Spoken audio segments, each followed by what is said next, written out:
Good evening, night owls, and welcome to Whisper Crowley. Tonight, I will guide you into a world of darkness, hoping to help you relax and unwind. Perhaps some of you will even drift into a haunting yet soothing sleep.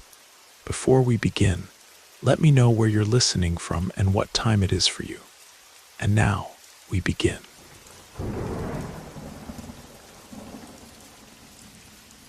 I've always been the quiet type, you know.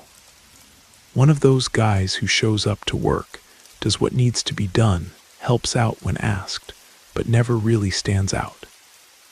I was never good at small talk or socializing. Most of the time, I just wanted to blend into the background and not draw attention to myself. And as strange as it might sound, I think it was exactly this trait of mine that saved me from something much worse in a situation I found myself in a few years back. It happened when the small construction company I worked for landed a big contract. We were hired to renovate the west wing of an old Victorian mansion, a massive place with cathedral ceilings that echoed your footsteps and wooden windows that must have been over 100 years old. The building was being converted into a convent. There were already several nuns living in the main section, and their daily routine was incredibly quiet. The whole place had this heavy atmosphere, a kind of stillness that wasn't quite peaceful, if you know what I mean. On our very first day, our foreman, a man of few words, gathered the crew together. He got straight to the point with a tone that didn't invite questions. "Listen up, guys. The work here is standard, but the rules are different," he began, making eye contact with each of us. I got very clear instructions from the administration here, and we're following them to the letter. You're here to work, and that's it. We're like ghosts. No chatting with the nuns, no asking for favors, no questions. Period. He pointed to a corner at the back of the work area. "That chemical toilet over there is yours. The water for drinking is in the cooler we brought. We stay in our lane, they stay in theirs. Understood?" We all just nodded. The mood felt strange because the order seemed excessive. I mean, they were elderly ladies, nuns. What was the big deal? But nobody questioned it, and to be completely honest, I felt relieved. The last thing I wanted was to have to make conversation with people I didn't know. For me, that bizarre rule was actually perfect. Little did I know the real reason behind it. The first week went by in that strange normalcy. We worked in our section while the nuns moved like dark-robed shadows in the distance, through corridors or across the courtyard. I barely looked up. The noise from our tools seemed to be the only thing breaking the heavy silence of that place. But that peace, if I can call it that, ended the following Monday. That's when Frank arrived. Frank came in to replace one of the guys who had to leave the job, and he was my complete opposite, talkative, funny, the kind of person who makes friends while waiting in line at the bank. He couldn't stay quiet to save his life. The no interaction rule wasn't just an order to him. It was an insult. On his first day, I watched our foreman pull him aside. "Frank, things work differently here. Remember what I told you. Keep to yourself." "Relax, boss. I'm a professional," he replied with a smile. But we all knew it wouldn't last. And it didn't. The next day, during our coffee break, an elderly nun passed near our work area and said good morning. For us, it was just a matter of responding politely and turning away. For Frank, it was an invitation. "Good morning, sister. Doing well over here. How about you? Beautiful day, isn't it?" He had this ability. In less than 5 minutes, he already knew her name was Sister Lucy, that she took care of the garden, and that she had back pain. The conversation was so natural that it seemed absurd for anyone to prohibit it. Gradually, he started doing this with all of them, bringing homemade cookies his wife made, offering to help carry a flower pot. And the nuns, most of them at least, seemed to enjoy it. They were friendly, smiled, talked back. Our foreman called him out 2 or 3 more times, and Frank always brushed it off. He said he wasn't going to be rude, that if they started a conversation, he would respond. To him, it was a matter of basic courtesy, and from the outside, it was hard to disagree. The whole situation seemed like petty nitpicking from the convent's management. I just observed from my distance, but I was increasingly convinced that the rule was just an overreaction from overly strict people. The problem was, we were completely wrong. While Frank was the center of attention, I continued in my bubble with my earbuds and music, focused on the mortar, the plaster, whatever the day's task was. But no matter how much I tried to isolate myself, that place had a way of penetrating my bubble. And it was because I was quiet that I started seeing things, small things, that at first you think you might have imagined. The first time was on a hot afternoon. I was on scaffolding outside, sanding the upper part of a wall. Down below, in the inner courtyard, I saw a very young nun with her head down, sweeping some dry leaves near a broken fountain. I continued my work.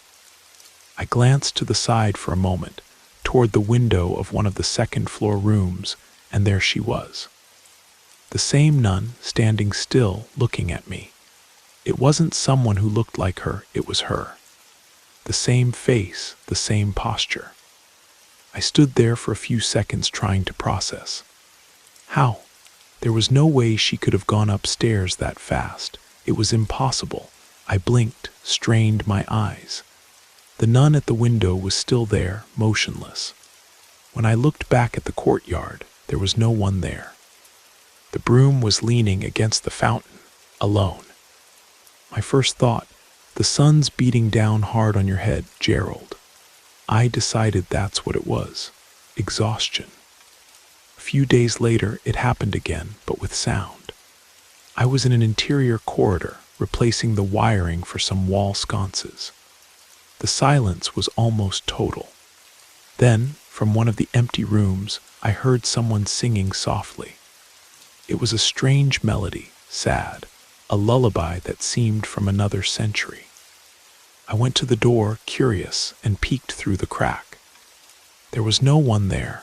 The room was empty, covered in dust. The melody stopped the exact moment I looked. I didn't mention it to anyone. What was I going to say that I was seeing and hearing things? They'd call me crazy. I kept it to myself, blaming it on stress, on the size of that mansion playing tricks on people. But deep down, a bad feeling was starting to settle in, an anxiety I couldn't explain. I just felt that something there didn't fit. Frank's circus with the nuns continued for another week. He already knew almost all their names, where they came from, what they did before entering religious life. And me? Well, I kept seeing and hearing my little things, always out of the corner of my eye, always with an excuse ready for myself. The tension was something personal to me until that Friday afternoon, when our foreman came running to warn us. "Hey guys, get yourselves together. Mr. Oswald is coming." Mr. Oswald was the general supervisor, part owner of the construction company, a guy we saw maybe once, possibly twice per job, and only if there was a serious problem. His presence was an event. Our foreman, who was always tough with us, even got nervous around him. "Frank," the foreman called in a low, worried voice. "For the love of God, man." Word got back to him. "He knows you've been chatting with the sisters. Try not to make things worse." Frank's face, usually so cheerful, lost some of its color. He knew things were serious now. We all fell into a tense silence, working at a pace that wasn't natural for us.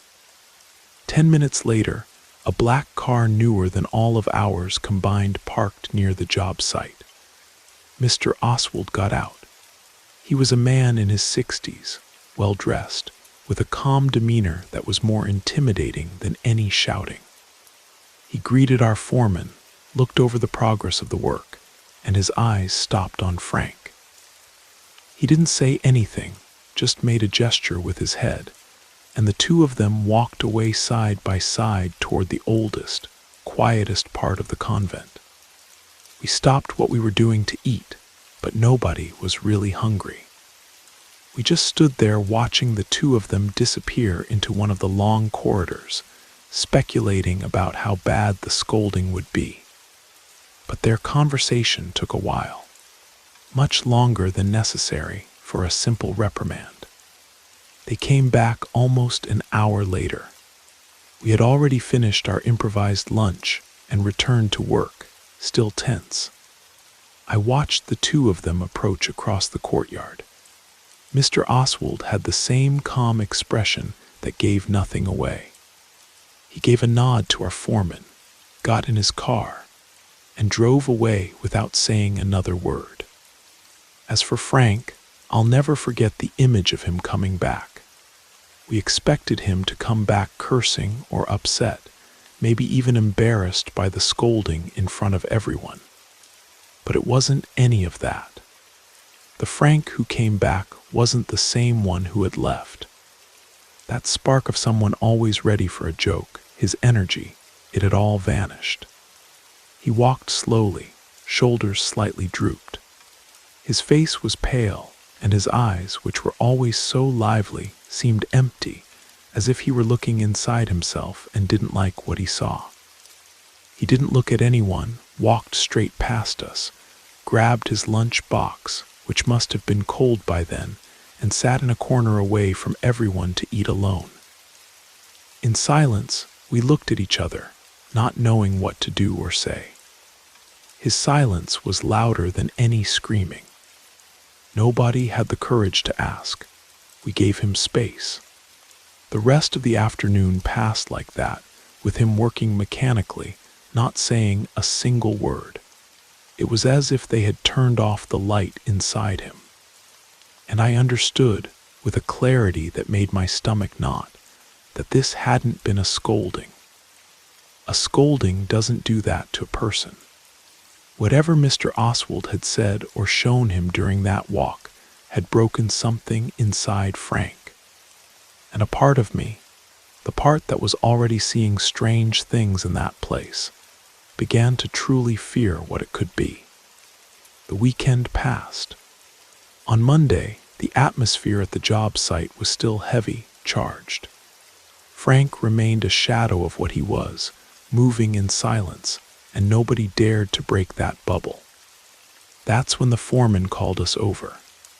We were missing a specific type of mortar, and the nearest supply store was almost an hour's drive away.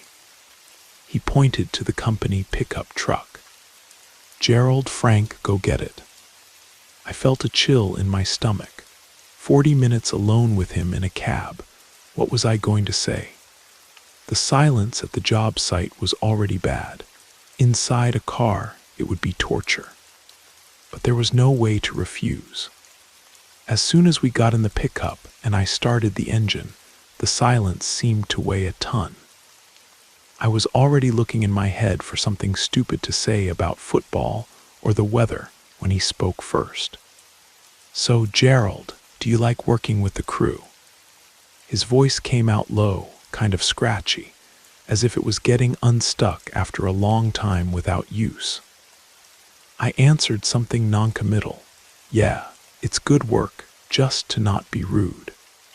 He continued with some questions about how long I'd been with the company, things like that. It seemed like he was just stalling to get to the subject. And he was. After about 10 minutes on the road, he looked at me. "You saw the talk I got on Friday, right?"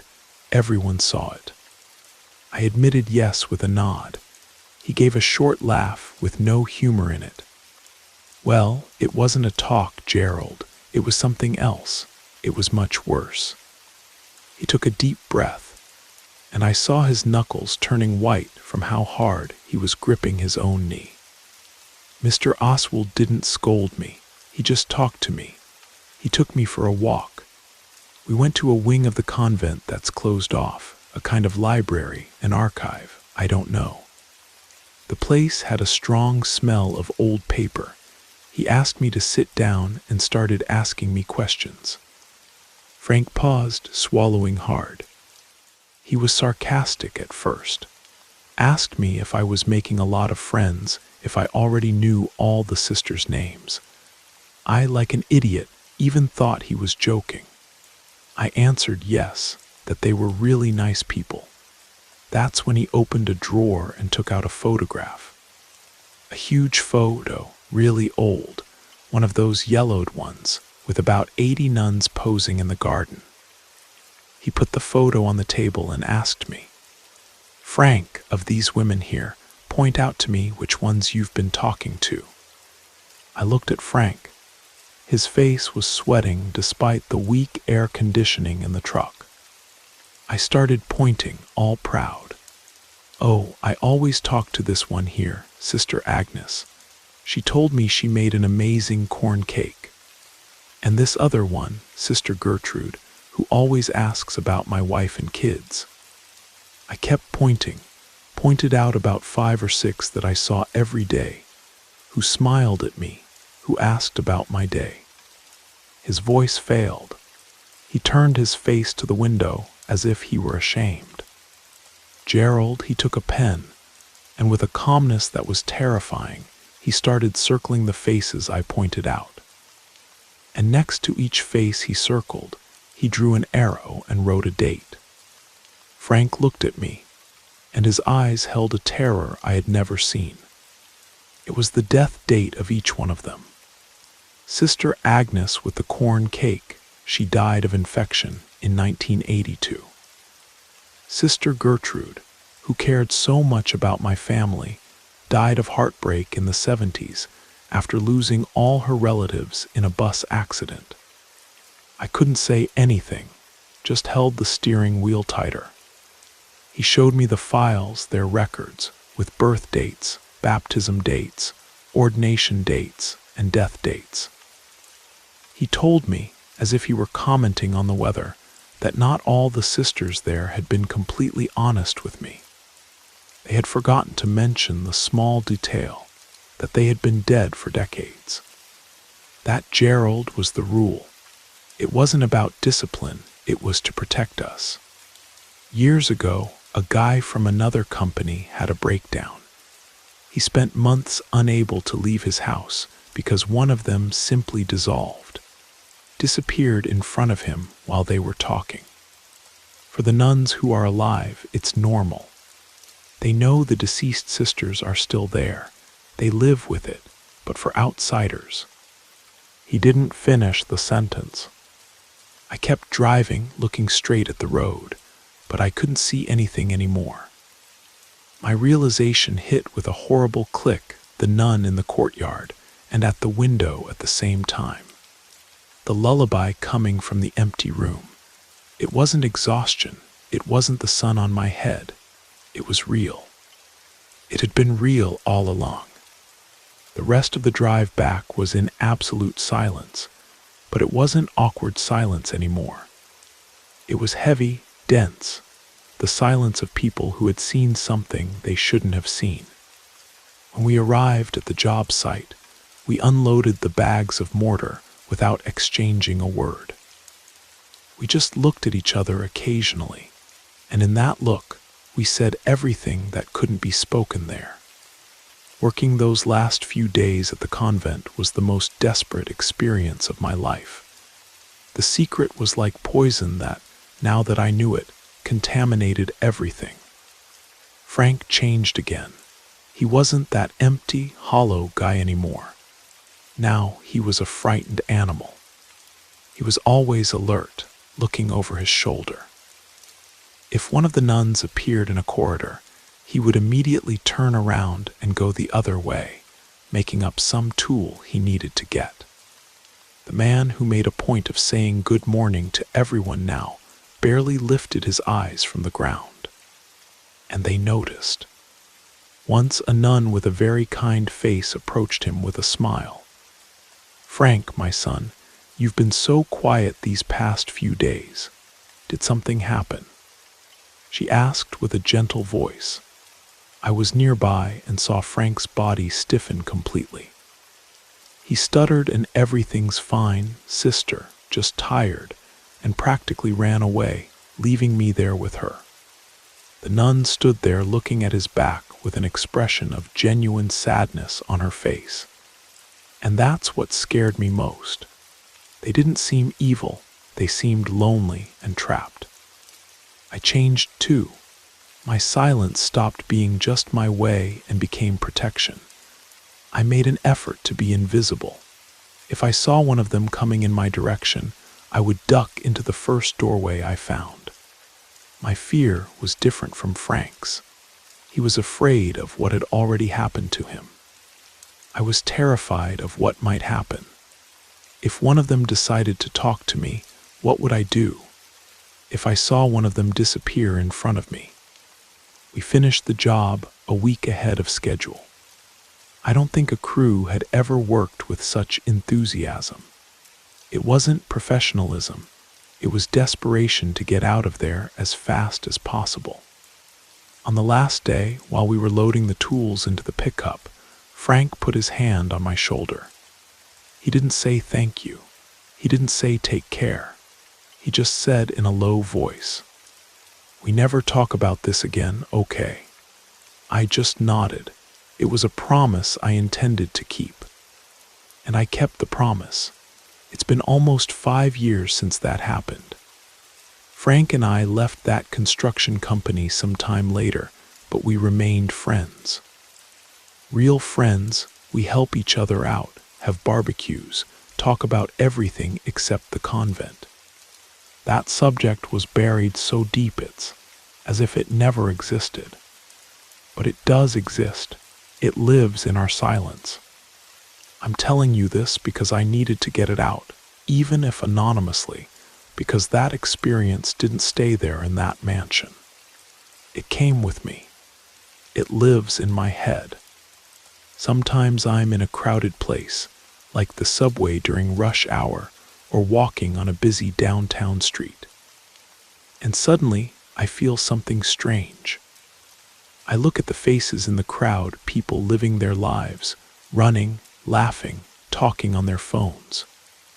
And the question comes into my head, are they all real? I know it's crazy, I know it's paranoia. But after what I saw, what I know is possible, the certainty I had about the world broke forever.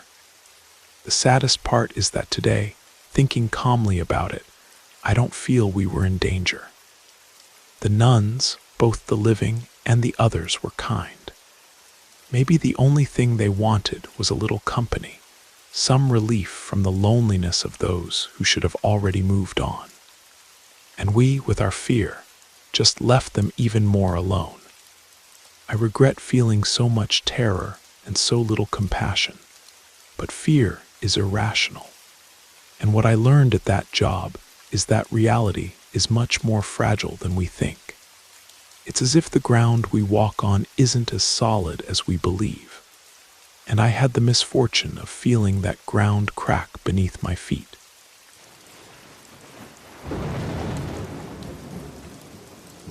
I hope you enjoyed the first story. If you did, don't forget to leave a like. But if I didn't do my job well, feel free to give it a thumbs down. Either way, drop a comment and let us know where you're listening from and what time it is for you. Now, let's continue. Hey, it's me, Jake.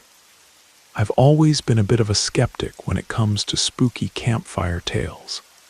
But what happened to us in the Adirondacks back in the summer of 2022 still keeps me up at night. My buddies and I, 5 of us total, decided to escape the grind of Albany for a weekend in the mountains. You know, just nature, hiking, a roaring fire, no cell service. Perfect, right?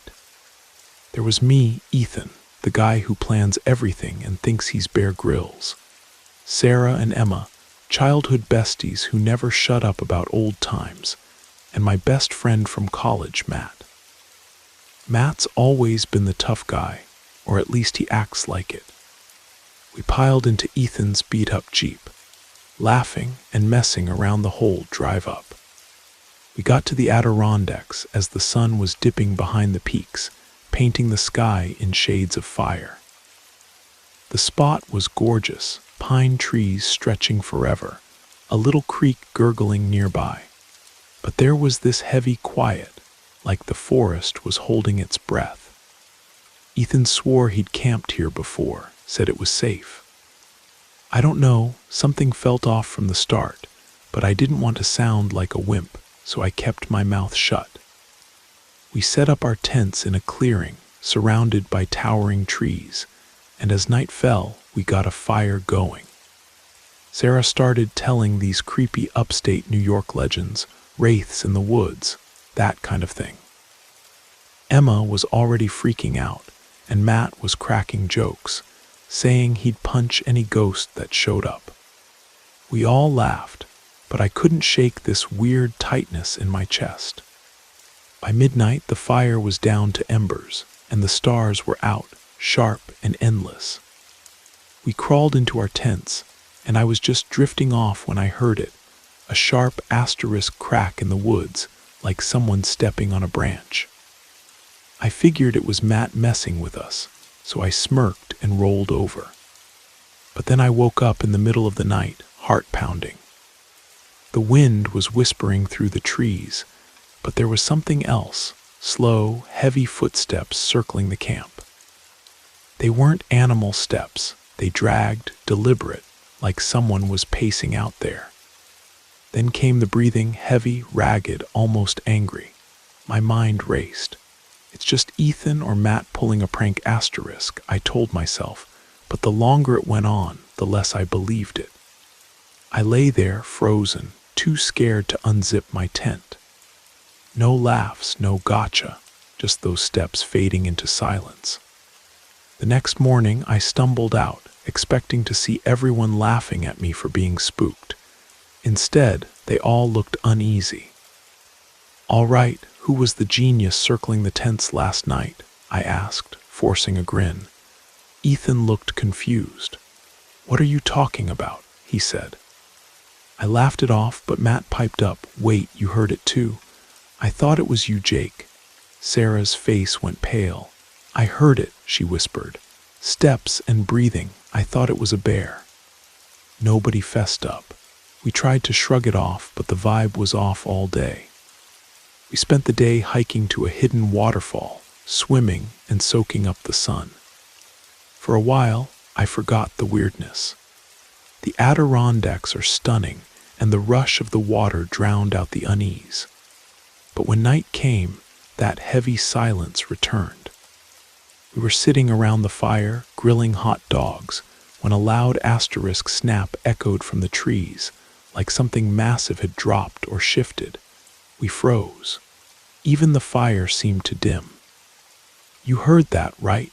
Matt said, his usual bravado gone. Ethan scanned the darkness.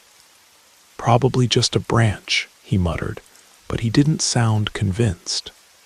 We sat there, staring into the black beyond the firelight, waiting for something to move. Nothing did. I called it quits early and crawled into my tent, the others still chatting by the fire. I fell asleep to their muffled voices, but sometime in the night, those footsteps woke me again. Closer this time, heavier, like whatever it was wanted us to know it was there. The breathing was louder, almost snarling, and then asterisk bang asterisk. Something slammed into Matt's tent, shaking it like a rag doll. My heart was in my throat, but I kept telling myself it was a prank. Then silence. No laughs, no voices, just the faint crackle of the dying fire. I wanted to check, but my body wouldn't move. Eventually, exhaustion won, and I passed out. A scream woke me at dawn, Sarah's voice, shrill and panicked. I scrambled out, still half asleep, and saw the others already outside, staring at Matt's tent. It was shredded, the fabric torn to bits, poles snapped like twigs. And Matt, gone. No trace, no footprints, nothing. We searched the camp, shouting his name, but it was like he'd never been there. Then Emma found his jacket a few yards into the woods, ripped up with long, clean gashes, too precise for any animal I'd ever seen. There was a dark stain on it, maybe blood, maybe mud. My stomach churned. We didn't talk much after that. We packed up, hands shaking, and hiked back to the Jeep. The forest felt alive, watching us. Back in the nearest town, Lake Placid, we spilled everything to the local sheriff, a guy named Reynolds. He listened, scribbling notes, but I could tell he thought we were just city kids freaked out by the woods. They sent out search teams, dogs, even a chopper, but days turned to weeks, and Matt was still gone. No body, no sign. It's been 3 years, and I still hear those footsteps in my dreams, that angry breathing circling closer. I haven't been camping since.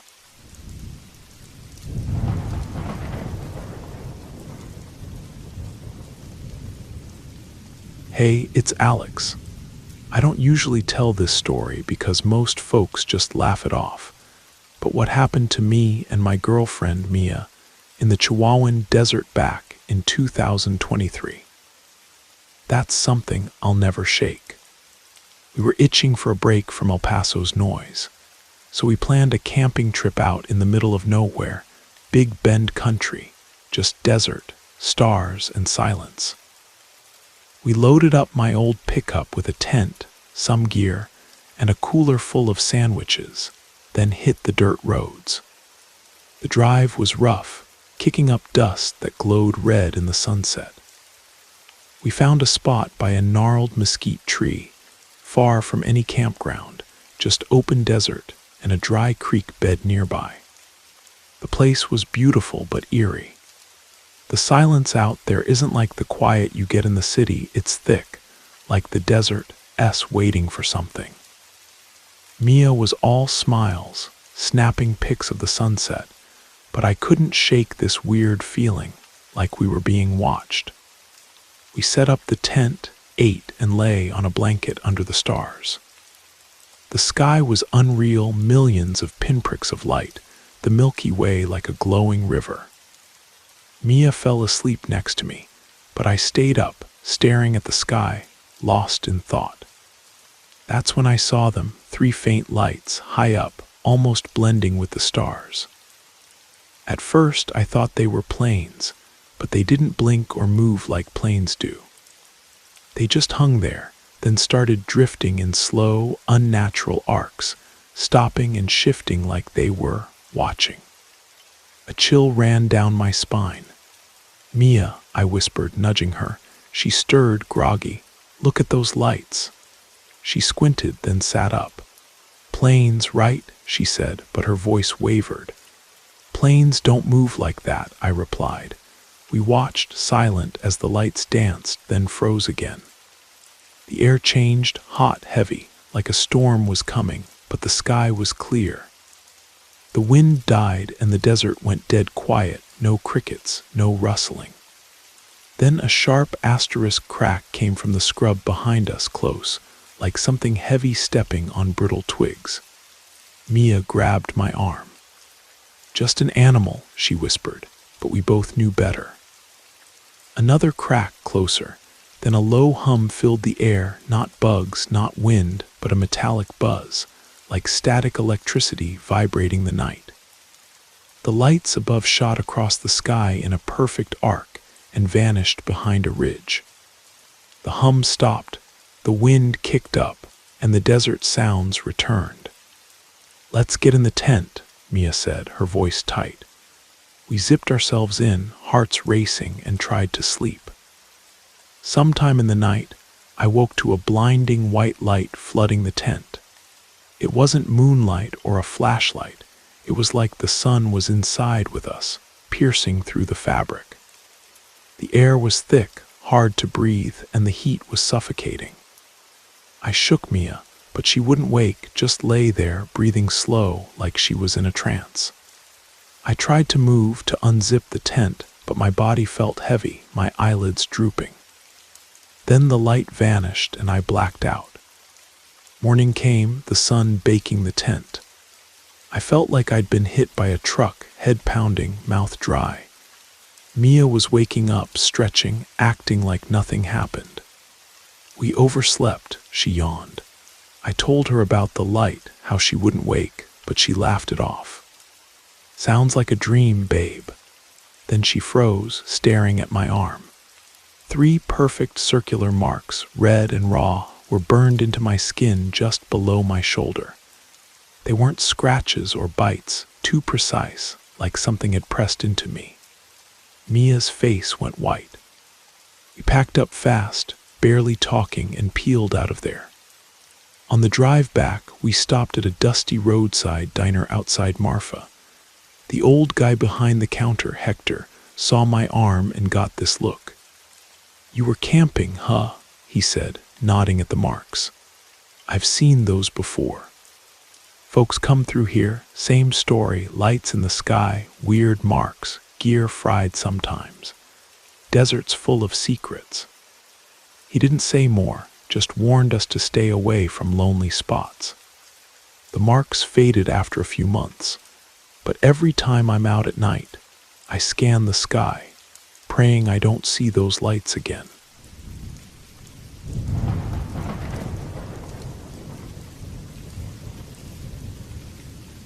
Hey, it's me, Ryan. Every year, my crew heads to the Olympic National Forest in Washington for a camping trip.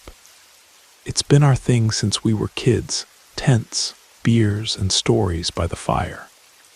But after what happened last year, in 2023, I wasn't sure we'd ever go back. See, our friend Dylan disappeared during that trip, and it broke us. This year, though, we decided to return, me, Lucas, Claire, and Sophie, to face the place and honor Dylan with a memorial fire. It felt like something we had to do. We drove up on a foggy Saturday morning, the road winding through dense evergreens, the air thick with that damp forest smell.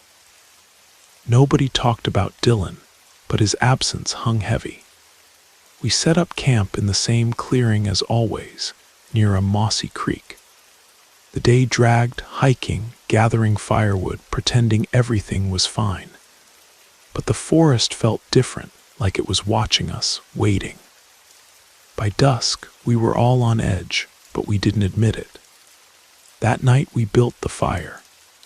Claire pulled out Dylan's old mariner's cap, faded and worn, the one he never took off. "This is for him," she said, her voice cracking. We nodded, silent, as she tossed it into the flames. The fire roared, the cap curling into ash. That's when we heard it, a whisper from the trees. "Hey, guys." My blood froze. It was Dylan's voice, clear as day. We all turned, and there he was, stepping out of the shadows, same height, same lanky walk, same flannel shirt and muddy boots from the day he vanished. Even the cap, the one we just burned, was on his head, tilted just like he wore it. I couldn't breathe. Lucas grabbed Sophie's arm, his face pale. "That's not Dylan," he hissed.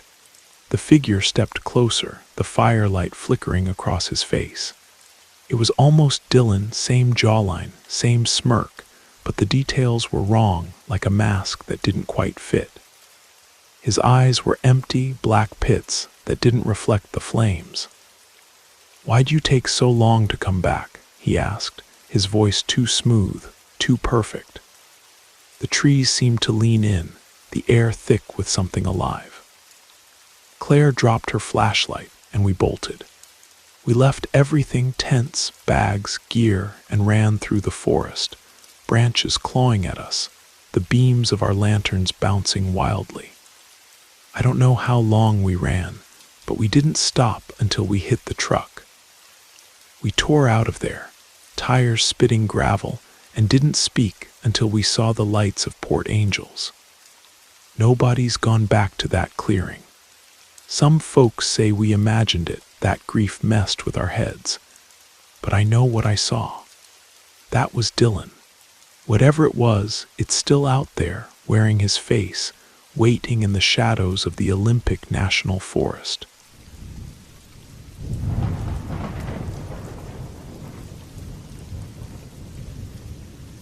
Good evening. I decided to write because I don't know who else to talk to about this, and I have the feeling that you'll understand, or at least not think I'm completely crazy. This whole story is strange and began in a place that, for me, was a place I loved, one of those big art and pop culture conventions. Picture a massive convention center pavilion with that cold, artificial air trying to fight off the heat from the street. A sea of people, a constant buzz of conversations, and in the middle of it all, our artist's alley. Row after row of tables, each one containing someone's personal universe. My space there was my pride. I'm an illustrator. My livelihood comes from an office job during the week, but my real life is in my drawings. I spend months preparing, pulling all-nighters to have everything ready, from prints to buttons to fabric bags. It's in this environment that you find all kinds of people, and that's where my relationship with Veronica became closer. In our circle, she was a big name, already had contracts with brands, did projects that made money I could barely imagine. I honestly admired her. I kept a respectful distance, a nod here, a smile there. But at that convention, about 2 years ago, she came to my table. "Ariel, sweetie, so good to see you." Her voice was a little louder than necessary, making 1 or 2 people look over. "Your work is getting more beautiful all the time. Congratulations." The compliment caught me off guard. It came too quickly, almost automatic. I thanked her, trying to be nice while she examined my things with a look I couldn't quite read. It didn't seem like admiration. It was more like an analysis, a measurement. "I made a little something for you, a keepsake," she said, pulling a small package from her bag. It was a ceramic pin, kind of rustic. The design was a stylized eye, but the lines were crooked, kind of shaky. There was something about it that made me uncomfortable right away. "How thoughtful, Veronica. You didn't have to," I said, forcing a smile. I took the object and, out of pure social pressure to not seem rude, pinned it to my bag strap, right in plain sight. She opened a huge smile that didn't reach her eyes and said goodbye with the same hurry she'd arrived, leaving me there with that strange gift and a weird feeling in my chest. That convention weekend ended, sales were good, and life went on. I packed up what was left of my materials in a box, including the bag with that weird pin from Veronica. With all the rushing around, the gift and the strange feeling it gave me ended up forgotten in the bottom of a closet. The life of someone with a double job is like that. There's no time to dwell on much. A month later, I got confirmation for another big event, one of the most important of the year, scheduled for early November. I announced it on my social media, thrilled, and the response from followers was incredible. And that's when everything began. Off I went for another marathon.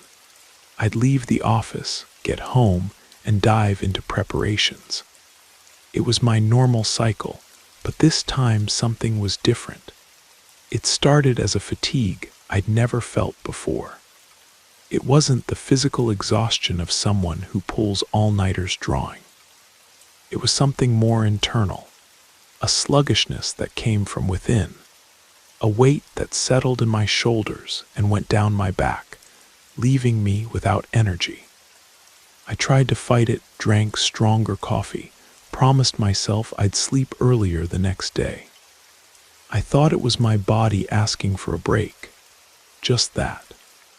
One night, my husband Matthew came home from work and found me collapsed on the couch. I had sat down there for just a minute to organize some packaging and simply blacked out. "Honey, did you sleep on the couch?"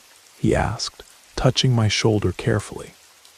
"Hi," I answered, voice thick from deep, unrefreshing sleep. "I think I dozed off, didn't even notice." He looked at me with that concern I already knew, the same as every convention eve. "You're working yourself to death, Ariel. At this rate, you'll have a breakdown before the convention. Come on, let's go to bed. You need to rest for real." There was no arguing with him. It's what anyone would say. And I agreed. The problem was that night, and the ones that followed, I would go to bed, sleep for 8, 9 hours, and wake up feeling more exhausted than when I lay down. The real rest seemed increasingly distant, and the fatigue was becoming something that wouldn't go away no matter what. With the convention approaching just a week away, the fatigue transformed into something more physical and concrete. A dull pain began pulsing at the base of my back, a persistent pain that wouldn't ease with painkillers or changing position. The smell of food made my stomach turn. I'd look at the plate Matthew prepared with such care and feel a revulsion that made me want to cry from frustration. I was losing weight and didn't understand why. But the strangest thing, what really started to scare me, wasn't the pain or lack of appetite, it was the couch. Our reclining couch, made of rough brown fabric that always sat in the center of the living room. It became a kind of magnet. My routine became a bizarre cycle. I'd wake up, or rather, drag myself out of bed and go straight to the couch.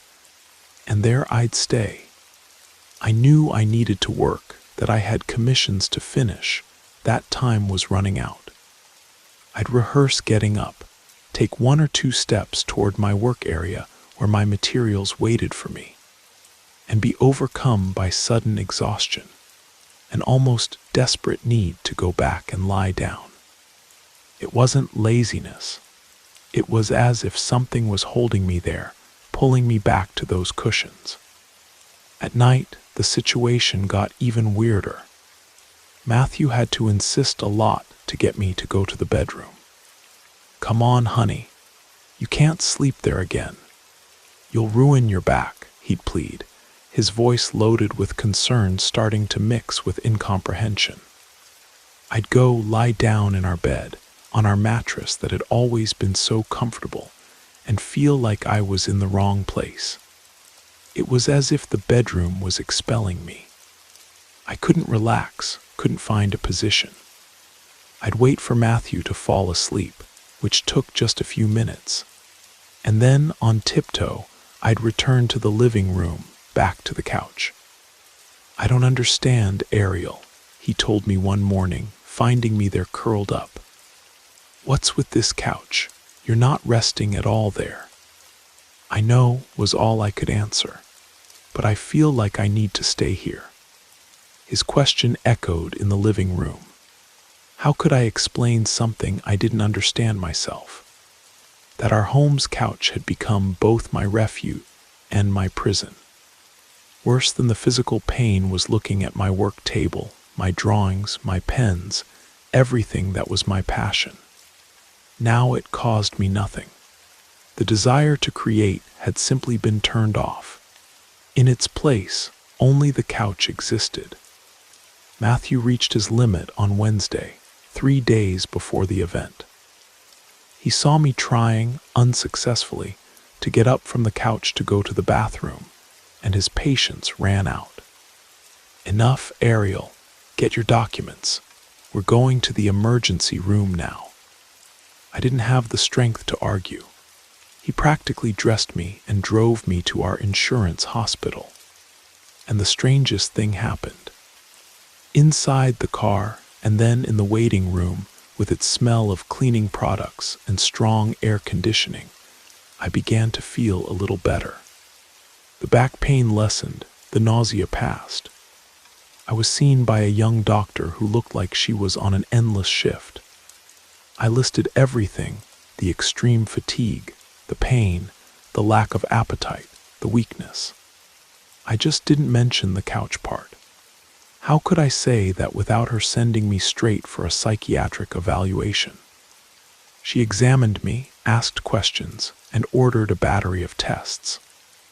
I gave blood, waited, and with each minute away from home, I felt more normal, to the point of thinking maybe it was all in my head. Exhaustion so great that it was creating physical symptoms. Matthew noticed too. I saw a hint of relief in his eyes. An hour later, the doctor came back with results in hand and a professional smile. "Look, Ariel, your tests are perfect.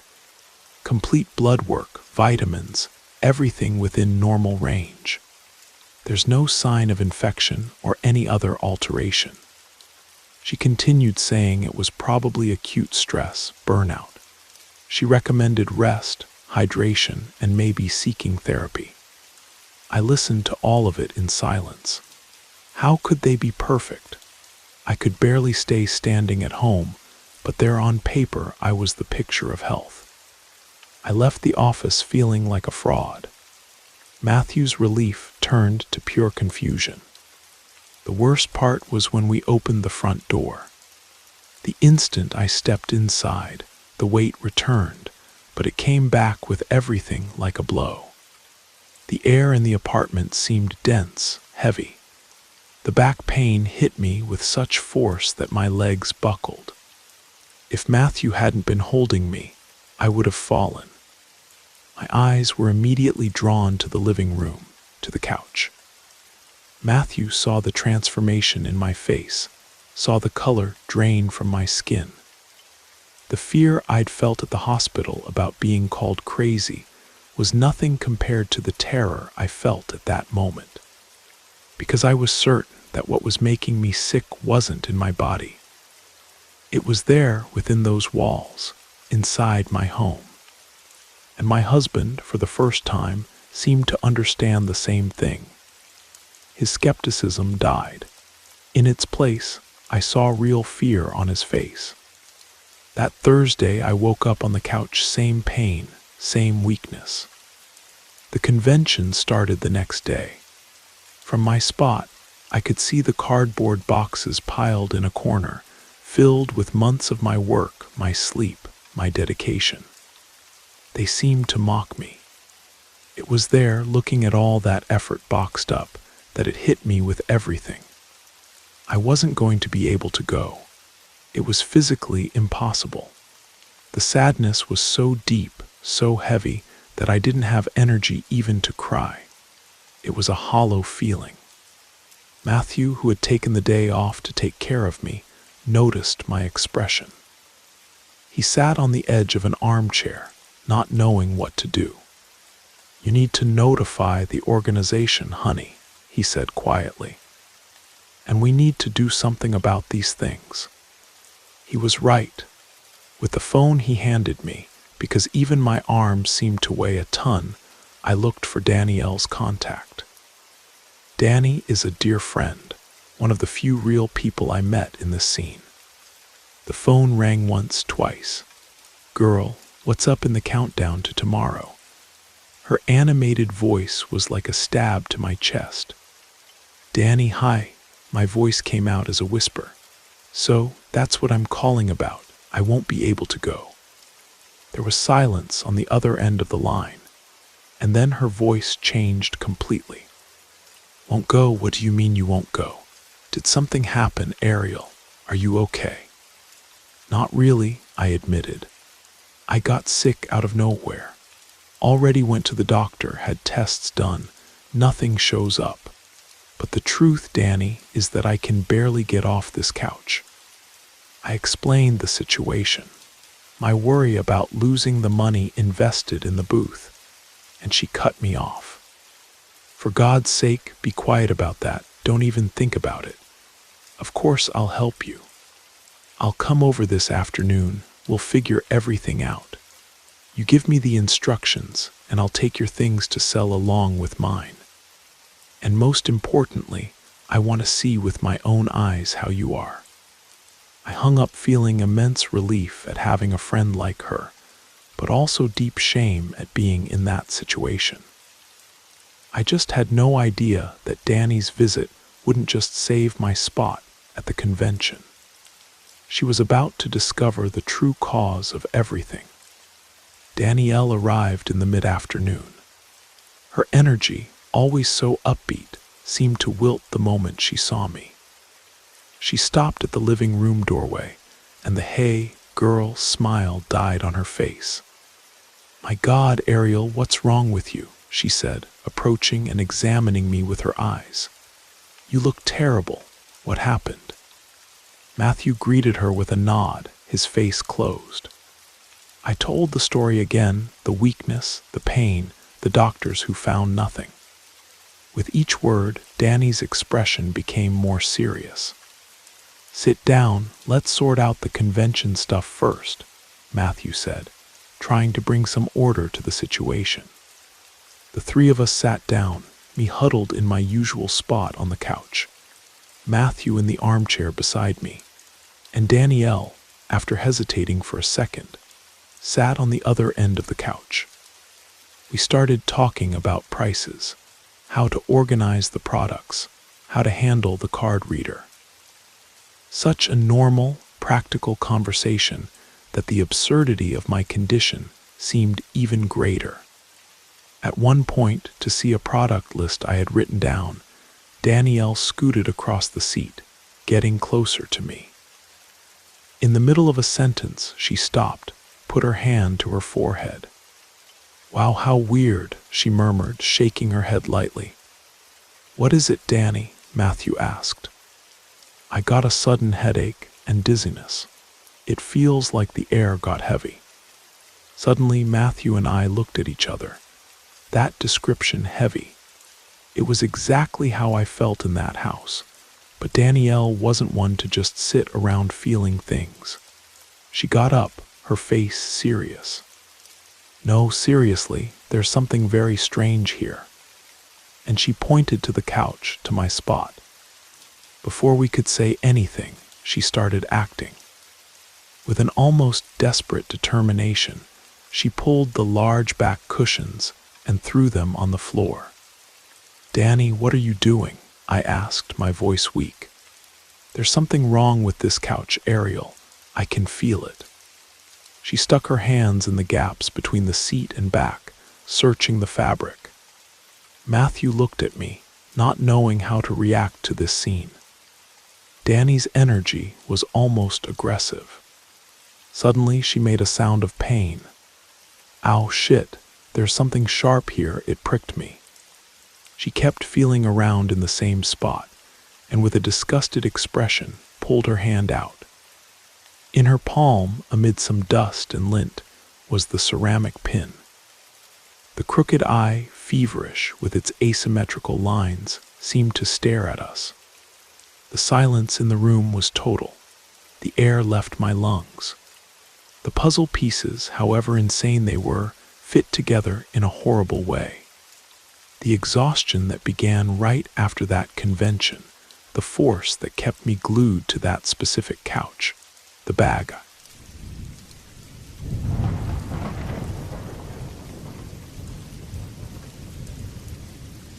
My name is Harold, and I'm telling you this story from a time when I was just a teenager, about 40 years ago, living in a quiet, rural corner of upstate New York. The place was all rolling green hills, scattered farmhouses, and winding dirt roads that seemed to stretch forever. My family lived simply, my parents, my older brother Victor, and me. We were tight, always doing things together, whether it was heading to the general store, fishing in the creek, or just messing around. Victor and I were inseparable, always joking, racing, or pulling pranks. Life was good, predictable, until the day it was. I'd always heard tales of ghosts or creatures like werewolves and vampires, stuff that thrilled me more than witches. Witches were just movie stuff, right? Old hags with pointy hats, not something you'd actually run into. Out of 100 people, maybe 1 or 2 would swear they'd seen a witch, and I wasn't one to believe in that nonsense. But let me tell you, I regret the day I crossed paths with one. It was a crisp fall morning, and Victor and I were walking back from the bakery in town, carrying a fresh loaf of sourdough for breakfast, Dad's favorite. We were cutting through a quiet stretch of road, laughing, with me chasing Victor, because he was teasing me about being slow. Suddenly, he stopped dead in his tracks, his eyes fixed on something ahead. "Hey, Harry, check that out," he said, pointing to a house we passed every day. "You ever seen those old folks before?" I followed his gaze. There, in front of a house that had been abandoned for years, overgrown with weeds and falling apart, was an elderly couple tending a neat little garden. The house looked different, freshly painted, windows gleaming, and the yard spotless with rows of vegetables and huge, ripe tomatoes. I frowned. Nah, never seen 'em, but what's the big deal? Just some old folks fixing up their place. Victor gave me a look. "You don't get it, do you? That house has been empty for like 10 years. Dad used to say it belonged to some creepy old woman who vanished after folks started whispering she was a witch." I laughed it off. "Come on, Vic, you don't believe that stuff, do you? Dad's just trying to scare us." He shrugged. "Maybe, but this place was a wreck yesterday. How'd they clean it up overnight? And where'd they even come from? No moving trucks, no nothing." He had a point. Our house was only 100 yards away, and from our porch we could see their yard clear as day. No way we'd miss a moving van or a cleanup crew. Still, I brushed it off. "Let's just get home. We've got school." When we got back, Victor spilled the whole story to Dad, who looked uneasy. "That's odd," he said. "Even for 2 young guys, clearing that yard would take days. For a couple of old folks, no way they did that in one night." Mom, practical as ever, told us to stop gossiping and get ready for school. "They're just new neighbors," she said. "Don't judge a book by its cover." A few days later, Victor and I were walking home from school, joking as usual. I bent down to tie my sneaker when I noticed a girl stepping out of the old couple's gate. She was about our age, with dark hair and a smile that could stop traffic. "Hey, Vic," I whispered. "They got a daughter." He barely glanced up, annoyed I was taking so long with my laces. "What are you talking about?" Before I could answer, a voice, soft, almost musical, cut through the air. "Hi, boys, I'm Ellie. I'm staying with my aunt and uncle. Mind if we hang out? I don't know anyone around here." We both froze, staring at her. She was perfect, too perfect. We stammered out introductions, Victor taking the lead because, well, he was older and smoother. "I'm Victor, this is Harold. Didn't know anyone else lived there. You just move in." 2 days ago," she said, her voice like a lullaby. "I saw you guys in your school uniforms and figured I'd say hi. Not many kids around here." I blinked. 2 days. And how'd she get so close so fast? I was still crouched, tying my shoe, and she was already standing over me, her shadow falling across my hands. It didn't add up, but her smile made it hard to care. She walked with us toward our house, stopping at her gate. "Meet me by the creek at 3 this afternoon," she said, her eyes glinting. "You guys go there to swim, right? Don't skip it. I might not be here tomorrow." She flashed a sly smile and disappeared behind the gate. On the way home, I nudged Victor. Didn't that seem weird? How'd she get so close so quick? He grinned, dreamy-eyed. Who cares? She's gorgeous. I'm definitely meeting her at the creek. But when we got home, Victor wasn't himself. Normally, he'd raid the kitchen like a starving bear, but that day, he just collapsed on his bed and started snoring, something he never did. Worried, I stepped onto the porch and glanced at the neighbor's house. There was Ellie staring right at me, her smile unnervingly calm. I froze. Mom noticed my expression and asked what was wrong. I told her about Ellie, and she got that look. Mothers always know when something's off. She marched into our room, shook Victor awake, and demanded answers. He was groggy, confused, and swore he didn't remember any girl. Just me tying my shoe and him feeling exhausted. That night I couldn't sleep. I sat on the porch, watching the neighbor's house. The old woman was out there, feeding a fire under an outdoor stove, stirring something in a pot. Next to her was a massive black dog, its eyes glinting like embers in the dark. She was muttering to it, and the dog seemed to listen. I whispered to myself, God, what is this? The dog's head snapped toward me, its eyes blazing red.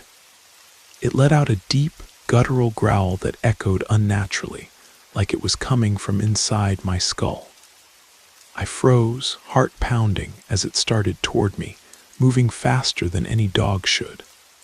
I was about to bolt when the old woman shouted, Shadow. Get back here. The dog stopped instantly, turning back to her. I ran inside, slamming the door, and told my parents everything. They tried to calm me down, but Victor was still out of it, mumbling about not remembering the girl. Mom, furious, stormed to the porch to confront the neighbor. But when we looked, the fire was gone. The house was dark, silent, like no one had ever been there. Dad promised to check on the neighbors in the morning. But when we woke up past noon, which never happened, we stepped outside and froze. The house was a ruin again. No paint, no garden, just weeds and decay, like it had been abandoned for decades. My family saw it too, so I wasn't crazy.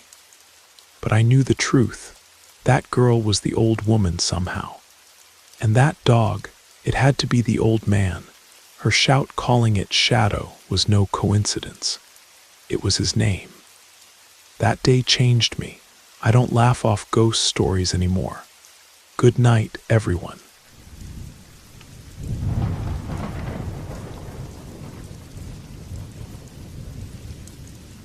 I'm Lucas, a contractor from Raleigh, North Carolina, running a small construction business. I've always been a skeptic, a guy who believed the world was just what you could see and touch, nothing more, nothing less. Death was the end, and ghost stories were for kids. That is, until earlier this year, when a job in a small town outside Raleigh turned my worldview upside down. A buddy of mine, a city planner in a nearby town, tipped me off about a contract to restore an old building on the outskirts.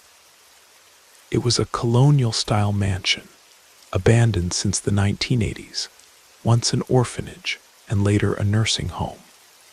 The mayor wanted it fixed up to house some municipal offices. My crew won the bid, and when I first saw the place, I was impressed. Despite years of neglect, the structure was solid, oak floors, sturdy walls, and a charm you don't see in modern buildings. The outside, though, was a mess. Overgrown weeds, rusted gates, and crumbling stone walls. We started with a cleanup crew, hiring some locals to help. One of them was Andrew, a hard-working 20-year-old with a good head on his shoulders. Things went smoothly until I had to leave for a quick trip. I was gone Wednesday and most of Thursday, returning late that evening. The next morning, I headed to the site with the city planner to check on progress. The crew was sanding down old paint inside, working in a courtyard at the back of the building. Andrew spotted me through a window and came over, looking shaken. "Mr. Lucas," he said, "was anyone else here yesterday? I'm telling you now, today's my last day." I laughed, thinking he was joking. "What's going on, Andrew?" He told me that around 3 in the afternoon, he and 3 other guys, Adam, Leo, and Jard, heard footsteps and laughter coming from the second floor. Only Andrew and Adam heard it clearly, but all 4 saw dust falling from the wooden ceiling, like someone was moving up there. I brushed it off, probably just rats or a loose board, but Andrew was spooked. I convinced him to stay another week while I found a replacement, figuring it was nothing serious. The following week, things got weirder. Late one afternoon, just before dusk, Adam, one of my longtime guys, showed up at the house I'd rented for the crew, looking like he'd seen a ghost. "I'm done with that place," he said, his voice trembling. I chuckled and asked what happened. He explained that he and Leo had stayed late to finish painting a downstairs room. Everyone else had left, but they heard heavy footsteps upstairs. Adam called out, thinking someone was still working, but no one answered. To be sure, he and Leo went upstairs, splitting up to check the rooms. Leo called out to Adam from the end of a hallway, standing in front of an old rocking chair by a bedroom door. "It was moving," Leo said, his voice shaky. "It spun around right in front of me." Adam approached and froze. In the corner of the room stood a short woman in a tattered white dress, her eyes vacant, staring at nothing. Adam shouted for Leo, but when Leo got there, the woman stepped back right through the wall. They bolted, leaving everything behind, not even locking up. I laughed it off, asking if they at least secured the storage room where we kept our tools. Adam admitted they hadn't. He was too freaked out to think straight. "Some tough guy you are," I teased, then grabbed another worker, Mike, to go with me to lock up.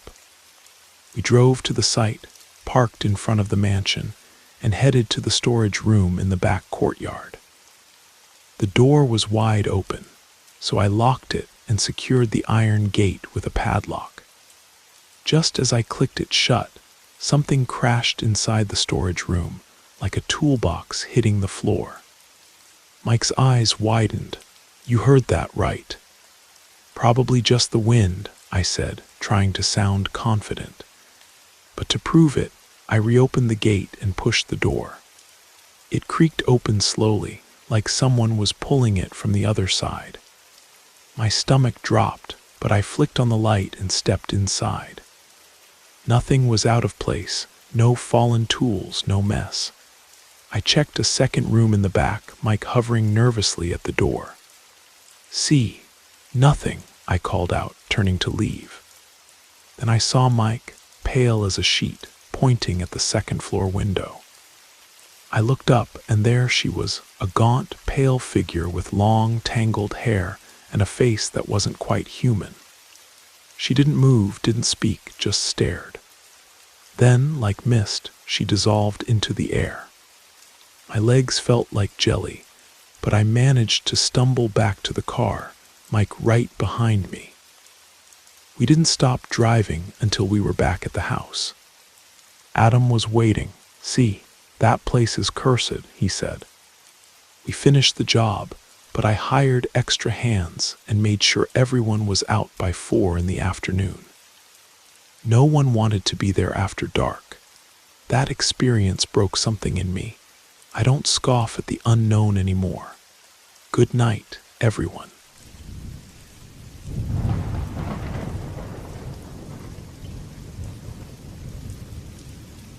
I don't really know where to start, so I'll just tell it as it comes, without embellishment. My name is Barbara. When it all began, I was about 10 years old and living with my parents and my little brother in a place people called the dump. Mountains of black bags, smoke from burning plastic, vultures circling overhead. Early in the morning, my dad would head out with his squeaky iron cart looking for cardboard. Mom would stay with me and the baby, heating up a little water on the tin stove so we could wash up before the sun got too hot. I'd separate bottle caps in an old bucket because aluminum brings in more money at the scrapyard. Believe it or not, there were good moments. My brother's laugh when he found a toy car missing a wheel. The tune my mother insisted on humming while stirring watery rice. The sweet taste of scraping condensed milk cans clean. It was in this daily routine that the first strange thing appeared. A different smell. It wasn't carrion or food scraps. It emerged at dusk, heavy like a damp cloth stored too long.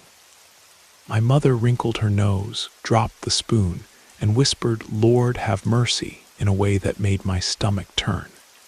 She rarely got scared.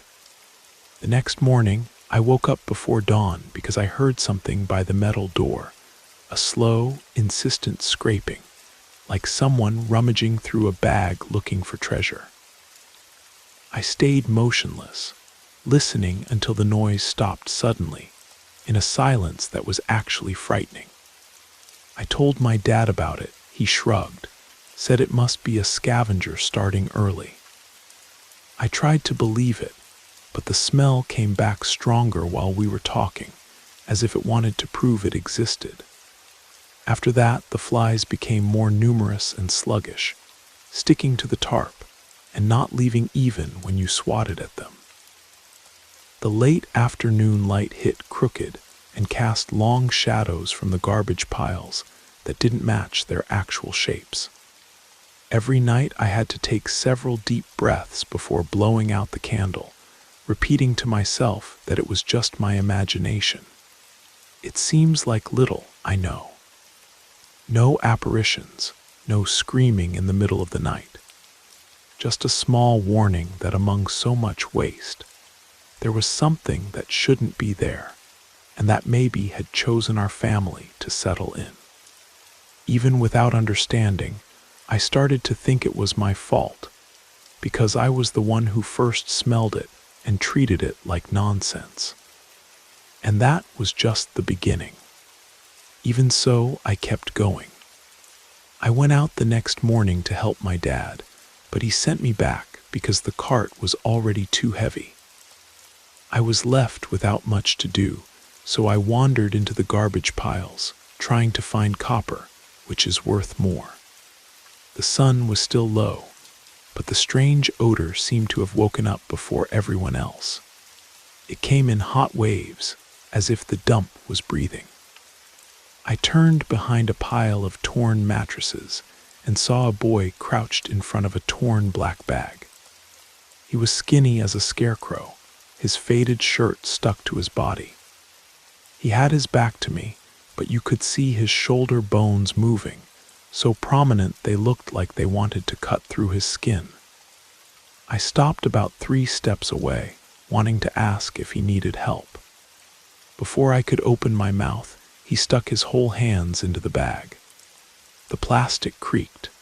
From inside came a thick, brown liquid dripping between his fingers. The smell rose too strong.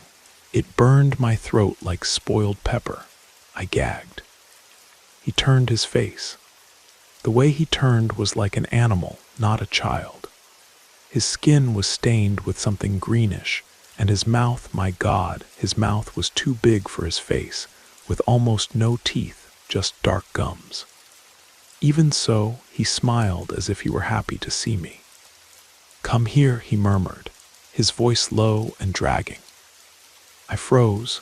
I tried to answer that I needed to go, but no sound came out. He raised his hand, dripping with that mixture, and brought it to his lips. He sucked his fingers with pleasure. The liquid made a sticky little sound. I felt a chill on my neck. He pointed the bag toward me. "It's sweet," he assured me, spitting out a tooth fragment that clinked on a metal sheet. My stomach turned. I took a step back.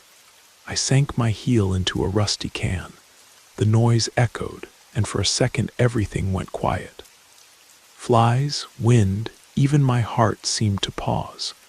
The feeling was that I shouldn't have made any noise at all. The boy tilted his head, curious, and his smile opened wider, stretching his cheeks like old elastic. I didn't think.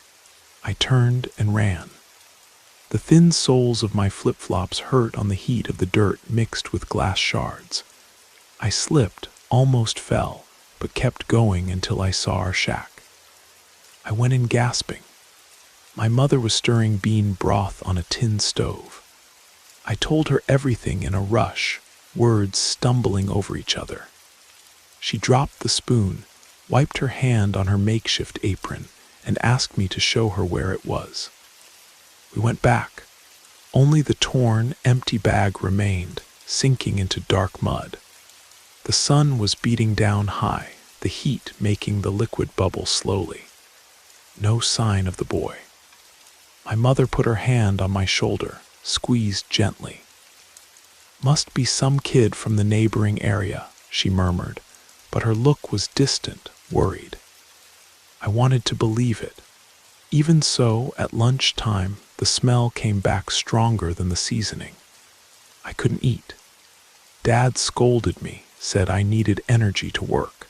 I didn't tell him about it. I already guessed he'd think it was a child's delusion.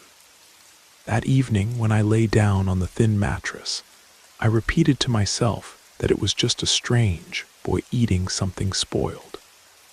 I closed my eyes. The darkness had barely covered the shack when I felt that presence again, as if someone was calling my name without using any voice at all. And then the smell invaded everything completely. I slept fitfully, tossing and turning every time the tarp creaked. Sometime in the night, I found myself standing inside the shack, but something was wrong. The space seemed bigger. The ceiling was far away, the walls were crooked, turning slowly. The smell of the brown liquid hung in the air like a thick cloud. In the place where the stove usually sat, there was a black bag, swollen, throbbing as if it were breathing. The tarp rose and fell in the same rhythm. I wanted to run, but my feet sank up to my ankles in a mixture of dirt and chicken bones. The bag opened by itself. From inside sprouted that skinny boy, dark gums, sunken eyes. He didn't speak. He moved his mouth forming my name, but without any sound. Still, I heard it inside my head. Each time he articulated Barbara, a pressure squeezed my chest as if someone was pushing my lungs. I woke up with a start. I was sweating, but the air around me was cold despite the heat of the early morning. It took me a while to notice that my arms were holding onto something. It was my brother. He was shaking, whimpering softly. When I tried to let go of him, he held on tighter, small nails digging into my skin. Mom raised her head from the other side. The kerosene lamp cast a long shadow on the ceiling. "What was that, girl?" she whispered, her voice hoarse with fright. "Bad dream, that's all," I replied, trying to sound firm. I didn't believe it myself. She sighed, touched the rosary to Emilio's forehead, and murmured half a dozen Hail Marys. Soon after, I remembered Emilio's dark vomit and felt my stomach turn. The rest of the night was sleepless. I pretended to sleep, but kept my eyes fixed on a crack in the wall, convinced that the boy's eyes were spying from there. In the morning, I found a small tooth near my pillow. It looked like a baby tooth, but yellowed, as if it had rotted inside the gum. I hid it in my pocket before my parents could see it. In the following days came the noises. First, a thin, distant cry in the middle of the night, which sometimes imitated my brother's tone. Then a constant scraping on the metal sheet that served as a door, like someone scratching lightly just to warn that they were there. Dad said it was a cat looking for food. Mom repeated that the rosary would protect us. I could feel it, but I kept the tooth in a box under the mattress, not having the courage to throw it away, afraid that it was somehow part of me now. When the sun beat down at its peak, everything seemed normal. I'd wash my brother's clothes in a plastic basin, hang them on improvised wires, and almost forget. But as soon as the light dimmed, the bad smell returned mixed with a sweet, sickening odor, reminding me of overripe fruit. Flies perched on the tarp, didn't react to the smoke from the stove, walked in circles as if hypnotized. Sometimes I felt something touch my ankle, looked, and there was nothing but shadows of bags swaying. I started to suspect myself. Was I carrying the thing? Had the boy stuck to me the moment I ran? I didn't say anything to anyone. My mother already thought I was too scared. My dad barely had time to breathe between one job and another. Keeping the fear seemed safer than hearing a sermon about fertile imagination. On the fifth night, I woke up breathless. Something was weighing on my chest, as if someone had sat there. I opened my mouth trying to suck in oxygen and smelled burning plastic. The ceiling was spinning again, but I knew I was awake. I forced my arms, nothing. When I finally managed to turn my face, I saw the lamp was out, a detail that gave me a chill in my stomach. My dad never let the flame die. In the dark, two bluish spots floated, the size of grapes, far apart from each other like eyes. I shivered. I blinked hard to convince myself it was my imagination. The spots didn't disappear. They blinked back as if they knew I was trying to pretend it wasn't real. I don't remember how long I was paralyzed. When the air finally returned, the spots had disappeared. I ran to light the lamp. The wick was intact, the kerosene full, the match hissed, the flame trembled. In that weak light, I noticed something else. Flies, hundreds stuck to the tarp ceiling, motionless, forming a pattern that looked like a smiling face. The shiny legs together looked like teeth. I wanted to scream, but my voice came out low, hoarse, and unable to wake anyone. I could only turn to my side, hug my knees, and wait for the sun to decide to rise. I spent the day dizzy, washing floor rags with my mother while watching the horizon like a ship's lookout. When my dad came back, pushing the almost empty cart, he called us inside. "Tonight nobody sleeps," he warned, sticking a 7-day candle in a cracked bottle. "If you doze off, it gets in." He didn't ask what. He seemed to already know. The night before, he had gone out to urinate and came back white, mute. Now he sat on the stool, reciting prayer fragments that didn't fit together, like someone fishing for protection wherever they could find it. When the sun went down, the air stood still. The candle flame tilted without wind. I was rocking Emilio in my lap. His fever had decreased, but he was letting out deep groans. My mother wet a cloth, passed it on his forehead, eyes wide open. The door sheet gave a dry crack, the sound of a long nail on metal. Then a small body appeared, hooked in the high corner of the wall, moving like a spider. Knees outward, elbows twisted, skin stained dark green. Even from far away, I recognized the boy from the bag. My dad raised the machete he used for firewood, but hesitated. The creature turned its face, one watery blue eye, that smile too wide, empty as a hollow shell. The sweet, rotten smell filled the shack. I froze. My mother threw holy water. The drops hit the wall. The thing disappeared among the ceiling slats, quick and silent. Emilio started crying hoarsely, adult-like, his skin breaking out in spots that appeared and disappeared. Mom hugged him. My dad stood motionless, machete hanging from his hand. I went to the door. I opened a narrow crack moonlight over garbage, nothing alive, not even a fly. Then I heard laughter spreading, coming from empty cans, banging by themselves, a mocking echo. I pushed a drum against the sheet. My dad dropped the machete and murmured, "Tomorrow I'm getting out of here, even if I have to sleep in the street." And nobody argued. Sitting on the dirt floor, we counted the seconds until the candle went out and plunged us into a darkness that seemed to breathe with us. The rest of the night became a vigil. With every creak of the tarp, I'd shake and my dad would walk around the room, gripping the machete handle.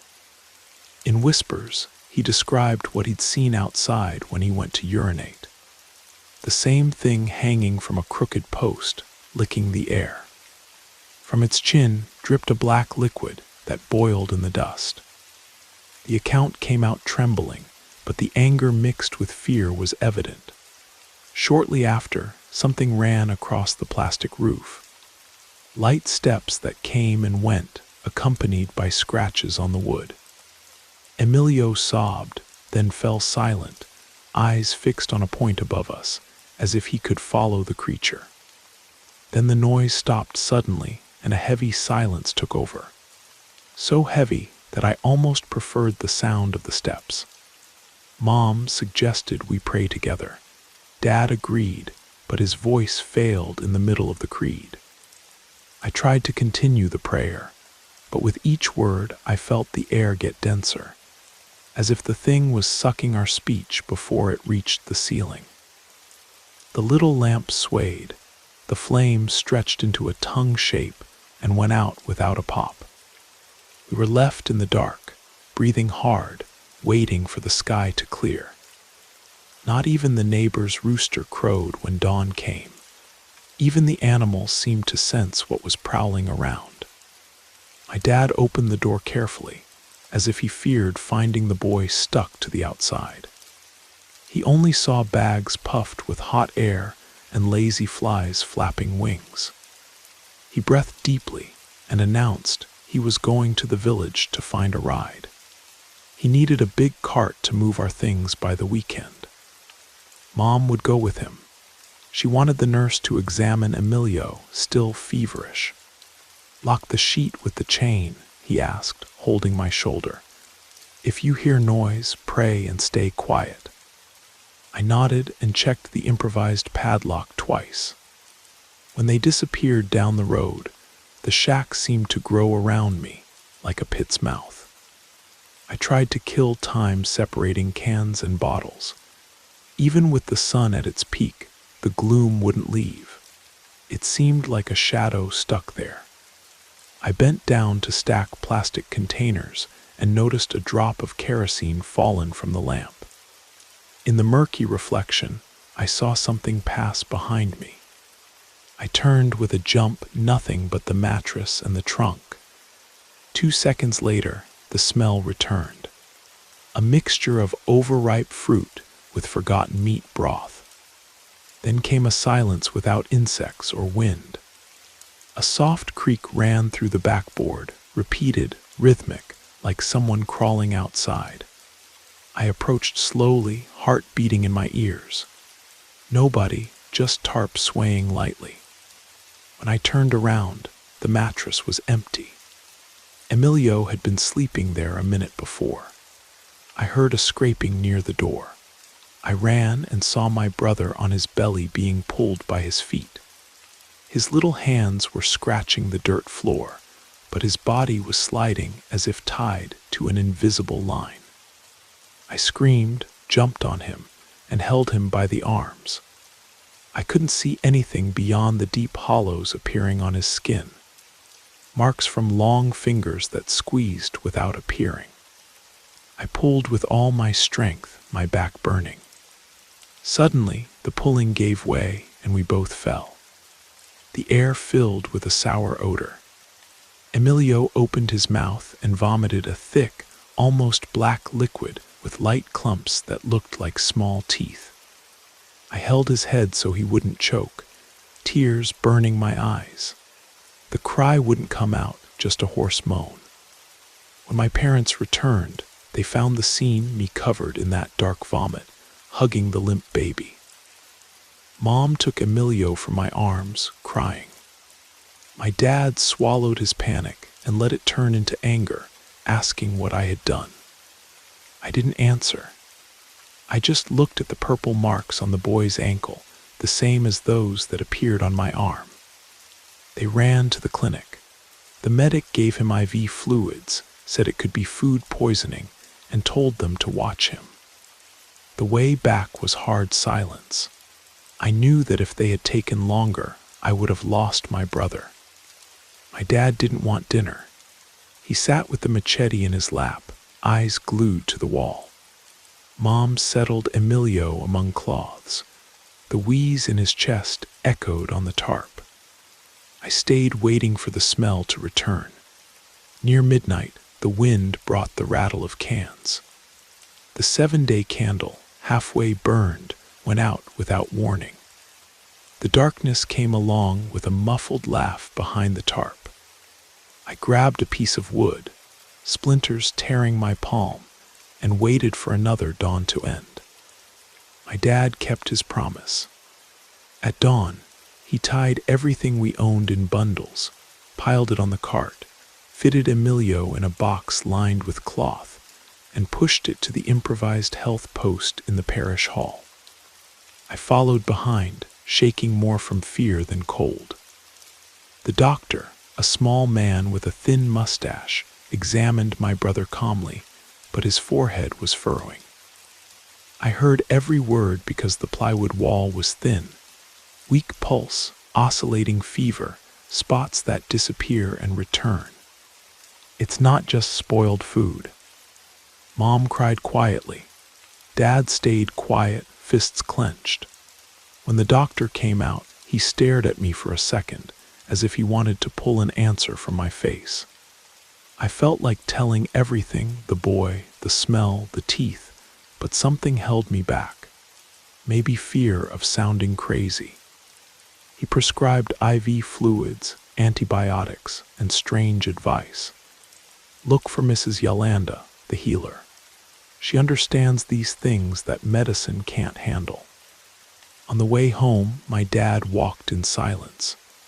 When our shack's tarp appeared, he turned left instead of entering. We followed a dirt road, a narrow passage between shacks and tall grass. In the old car cemetery, where the carcasses became dog shelter, lived the woman. She was a thin lady, dark skin, wine-colored scarf covering her head. She received us at the threshold, as if she already knew. The smell there was of dry grass and sweet smoke from herbs burning in a can. "They brought the boy right," she said, low voice, eyes fixed on Emilio's pale face. She asked us to enter a room cluttered with candles, bottles of liquor filled with roots, saint images, and newspaper clippings. She told my dad to leave the machete at the door. He hesitated, left it, took the baby, supported him on a table covered with white stained cloth. She murmured a quick prayer, passed rosemary branches on his skin. The leaves withered instantly, slimy, hanging like a tired dog's tongue. "It's not a common illness," she whispered. "This stuck to him because of waste. When they throw pain away, it looks for a new home." My mother grabbed my arm. I felt the nails dig in. "Can you remove it?" I asked, my voice coming out before I thought. Yolanda stared at me, as if I carried a bright sign on my forehead. "It has deep roots. If we cut without care, it sprouts again elsewhere. We need 3 cleansings and distance from the dump. Without that, I can't guarantee anything." My dad agreed immediately. He promised to find transportation, even if he had to pull the cart until he dropped. Yolanda agreed to come to the shack at nightfall for the first burning. We returned with a sliver of hope. There were still hours before sunset, but the light seemed diluted, as if the sky didn't want to get involved. I cleaned the floor, gathered clothes, broke fly webs with the broom. Even there, the sweet, rotten smell hovered, dampening spirits. When twilight came, I heard Kens banging by themselves at the back of the lot, the same mocking beat. I locked the sheet, tied it with thick wire. Mom lit 3 white candles, positioned them in a triangle around Emilio. His crying came weak but constant. Yolanda knocked on the sheet shortly after. She entered without ceremony, spread charcoal embers in a can, threw handfuls of resin that released thick smoke, told us to form a circle, pray quietly, and not open our eyes. I closed them but didn't obey completely.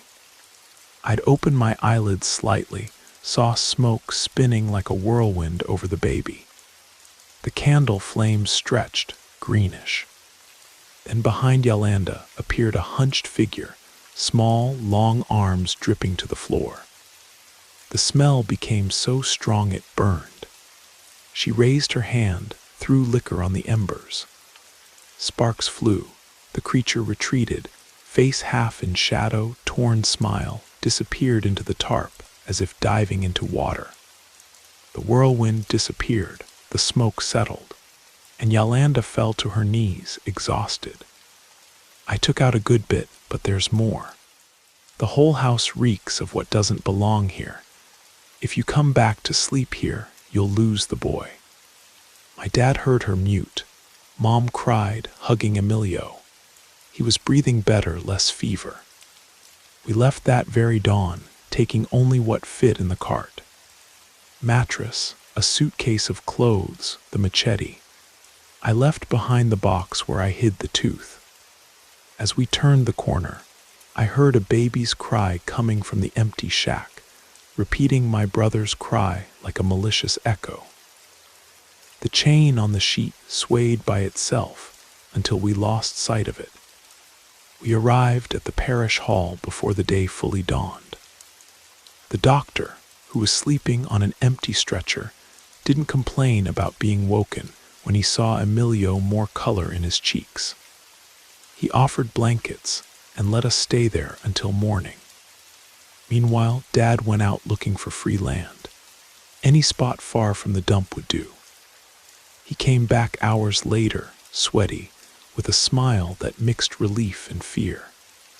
An elderly farmer had allowed us to occupy a piece of ground by the dry riverbed. There was no construction at all, just tall grass, some trees, and remains of an old bonfire. It seemed like paradise.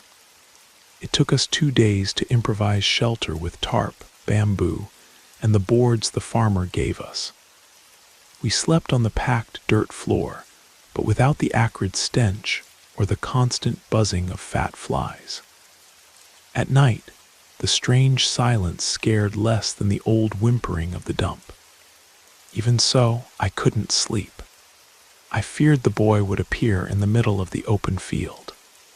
On the 3rd day, Yolanda appeared without warning, leaning on a thin walking stick.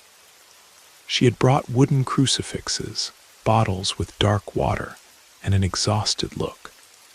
"The new place breathes," she commented after walking around slowly. "But you carried bad memories. If you don't break them, they'll take root here too." She set up a small altar with stones and white cloth. She had each of us spit into a clay bowl. Then she mixed crushed leaves.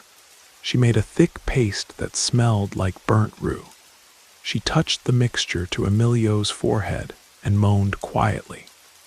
The paste bubbled, turned grayish-green.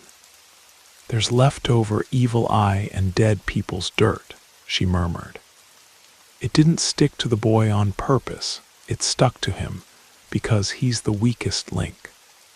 Dad wanted to know if it could be finished there, and Yolanda shook her head. I can ease it but not clean everything. What came from there is collective, like dust that returns with the wind. You'd need years of prayer or another miracle. She asked us to burn what remained of the old shack. Dad nodded, but I confessed I had left a box behind, the tooth inside, hidden under the tarp. Yolanda looked at me with pity. That's a bond. As long as it exists, it knows where to find you. My chest sank. I started to tremble, guilty for not having told them. Dad didn't fight, dropped the machete on the hard ground and said simply, "Tomorrow I'll get what was left and set it on fire, whatever it costs." Yolanda did the second cleansing. The strong smoke made Emilio sleep like a stone. The wheeze in his chest disappeared. Even weak, she insisted on scheduling another visit in 7 days. Last attempt. Before leaving, she warned, any sign of laughter or sweet smell, run to the river. Stay in the water until it passes. Running water confuses bad things. When the sun set, I watched the orange light outline the trees and thought maybe we were saved. But in the fresh darkness, I noticed a dark trail snaking across the packed ground, going from the altar to the tarp, as if the spit paste was trying to return to the bowl. I ran, scraped the ground with a piece of tile. The trail dissolved into fine dust, a bittersweet smell escaping in the wind. That night I dreamed of the dump catching fire. Among the flames, the boy smiled, holding the open box. Inside, dozens of rotten teeth clicked against each other like castanets. I woke up swallowing a scream, sure I had heard cans banging in the distance, but the field was silent. The river released just a shy trickle. I turned to my side and saw Emilio breathing calmly. Even so, the fear stayed there, quiet, knowing it wasn't over. It took 3 days for my dad to return to the dump and keep his promise. He left before dawn, taking the machete, a gallon of gasoline, and the certainty that he might not come back from there. When he returned, the sun was already setting. He came covered in soot, his look lost. "I burned everything," he murmured, but the box opened by itself. The teeth jumped in the fire like popcorn. I couldn't break them all. He showed his palm, bitten by something too small to see. We put Emilio to bed and watched the dawn, hearing distant cracks like wood splitting. In the following days, my brother improved. The smell disappeared, the flies vanished. Only my dad was wilting, barely ate, sweated cold. One afternoon, he handed me the machete wrapped in cloth. "If the laughter returns, use it," he asked without looking at me. It didn't return. The following week, he was found dead in the morning. His heart had stopped. Inside the cloth was a single yellowed tooth stuck with black resin. We buried my dad by the river. Yolanda looked at the tooth before covering the grave and whispered that cut roots still try to grow. Mom tried to hold on, but 2 years later she died of sudden fever. I stayed with Emilio, raised the boy far from dumps. I worked, studied, lived in cold boarding houses until I could build brick walls. Today I have 2 children. They run through a clean yard that smells of bar soap and ripe mangoes. Even so, once in a while, the garbage truck leaves a sweet, rotten smell in the air that makes me look for purple spots on their skin.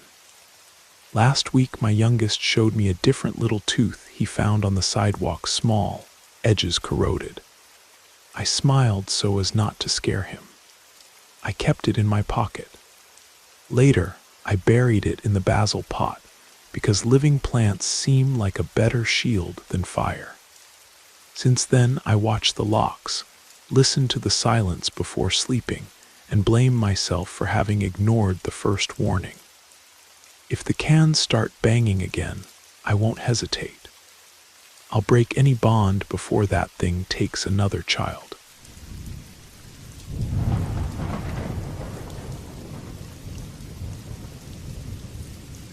My grandmother told me this story a few years ago, and even though so much time has passed, I can't stop thinking about what my grandfather experienced. Despite being someone who loves listening to stories, I've always been someone who approaches these experiences with a certain skepticism. But this particular one has made me reconsider many things. What I'm about to tell you happened 20 years ago, and was the last time my grandfather took one of his long-haul routes. My grandfather was a lifelong trucker, a tough man, accustomed to solitude and long hours behind the wheel. My grandmother always told me he was never a man who scared easily. Sure, there were times when he'd get nervous about certain things, but I never saw him truly frightened, or at least that's what I thought. Until that night. My grandmother told me that my grandfather had left to make a delivery that would take him about 4 days total. It was a common route, one he had driven many times before. The first part of the trip went smoothly, but something strange began to happen on the second night when he called my grandmother from a payphone at a small gas station on the side of the highway. It was a cold night, and my grandfather, while bundling up in his jacket, called my grandmother as he usually did. But on that occasion, his voice didn't sound like it always did. My grandmother told me she noticed it immediately, like he was scared. He told her that since leaving the city at every stop he made, whether it was to get gas, buy coffee, or simply use the restroom, he had noticed a woman. According to my grandfather, this woman didn't approach or do anything out of the ordinary. She simply watched him from a distance, hidden in the shadows, dressed completely in black. At first, he thought it was just a coincidence, that maybe it was someone else who was on the same route or someone who lived near one of the stops. But when he saw her a second and third time at different gas stations, in towns separated by miles of distance, something inside him began to worry.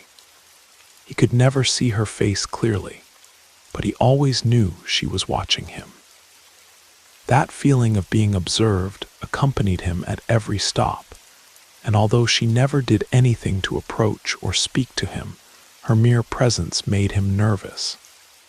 I remember my grandmother told me that during that call, my grandfather said with a broken voice, "I don't know who this woman is, but she gives me a very bad feeling. She has a very heavy and negative vibe. I feel something strange when I see her, like something bad is going to happen." My grandmother, as she always did, tried to calm him down.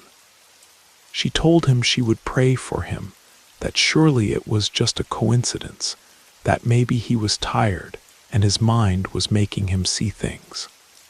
But my grandfather wasn't convinced. He kept repeating that he didn't feel right, that this woman, even though he couldn't see her clearly, emanated a vibe that filled him with fear. I had never heard my grandfather speak like that before, as if he truly feared this woman. After a while, my grandmother managed to calm him down a bit, telling him to rest and to arrive safely. My grandfather promised he would, though he still sounded uncertain. That was the last time my grandmother heard him alive. The next morning, my grandmother was awakened by a phone call. It was the police. They informed her that my grandfather had died in an accident that very early morning. My grandmother, in shock, could barely understand what they were telling her. According to the report, my grandfather lost control of the truck on a dangerous curve, went off the road, and died instantly. There was no time to do anything. For my family, his death was a hard blow. No one expected something like that.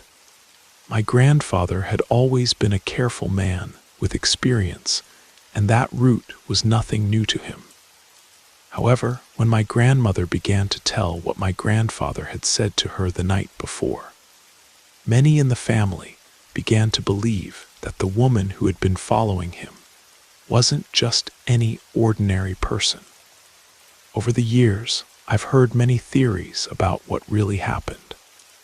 Some think my grandfather was hallucinating from fatigue, that maybe his mind was no longer clear, and that led to the accident. But others, like my grandmother and some close family members, firmly believe that the woman who was watching him was something more, death, perhaps, waiting for the moment to take him. When I first heard that story, I couldn't stop imagining my grandfather, alone on the highway with that feeling of being stalked. I thought about what he must have felt seeing that figure at every stop, knowing something wasn't right, but being unable to do anything about it. My grandmother always said he felt that woman wasn't normal, and although he could never see her clearly, he knew her presence brought something bad. It's easy to dismiss stories like these, to think they're just superstitions or the result of a tired mind. But after hearing what my grandfather experienced and how his journey ended, I can't help but think that maybe, just maybe, death was looking for him from the beginning. Perhaps that woman dressed in black was a warning, a harbinger of what was going to happen. Today, every time I see a payphone at an old gas station, I can't help but think about that call, about the fear my grandfather must have felt, and about the figure that watched him from the distance. I wonder if somehow he knew what was going to happen, and if in his final moments he understood who that woman was and why she was following him. It's a story that left me with more questions than answers, but there's something I'm clear about. Sometimes death presents itself in ways we don't understand, stalking us without us realizing it. And maybe, like it happened to my grandfather, there's no way to escape when she decides it's your time.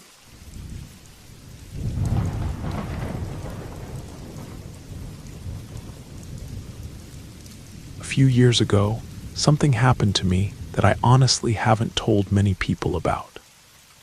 I think partly because I still can't fully understand it, but today, I feel it's time to share it with you, because I know there are things that simply have no explanation. It was a normal night. I had left the city early in the afternoon. I was carrying a load that I had to deliver to a town several hours away. The trip was going well. The highway was quiet, the weather was clear, and although night routes always make me a bit tense, I felt calm. I had a few hours left before reaching my destination, so I decided to stop at a small gas station on the outskirts of a town to stretch my legs and have coffee. While walking back to the truck, I ran into someone I didn't expect to see. It was Marcus, a childhood friend of mine. Seeing him, I couldn't help but be surprised. He was standing next to the gas station, leaning against a wall, looking at the ground. The first thing that caught my attention was his appearance. He looked very tired, as if he hadn't slept in days. His eyes were sunken, and his clothes wrinkled. The strangest thing was that he didn't say anything when I approached. I spoke to Marcus with a smile, telling him I didn't expect to see him there, but he didn't respond. He just looked at me sideways without lifting his head. Something wasn't right with his gaze. It wasn't that of someone who recognized a friend. There was something in his expression that deeply unsettled me. But I didn't want to insist. Maybe he was going through a bad time, so I offered him a ride. "I'll take you wherever you're going, Marcus. Come on," I said, and after a few seconds, he slowly moved toward the truck door and got in. During the first few minutes of the trip, I tried to start a conversation.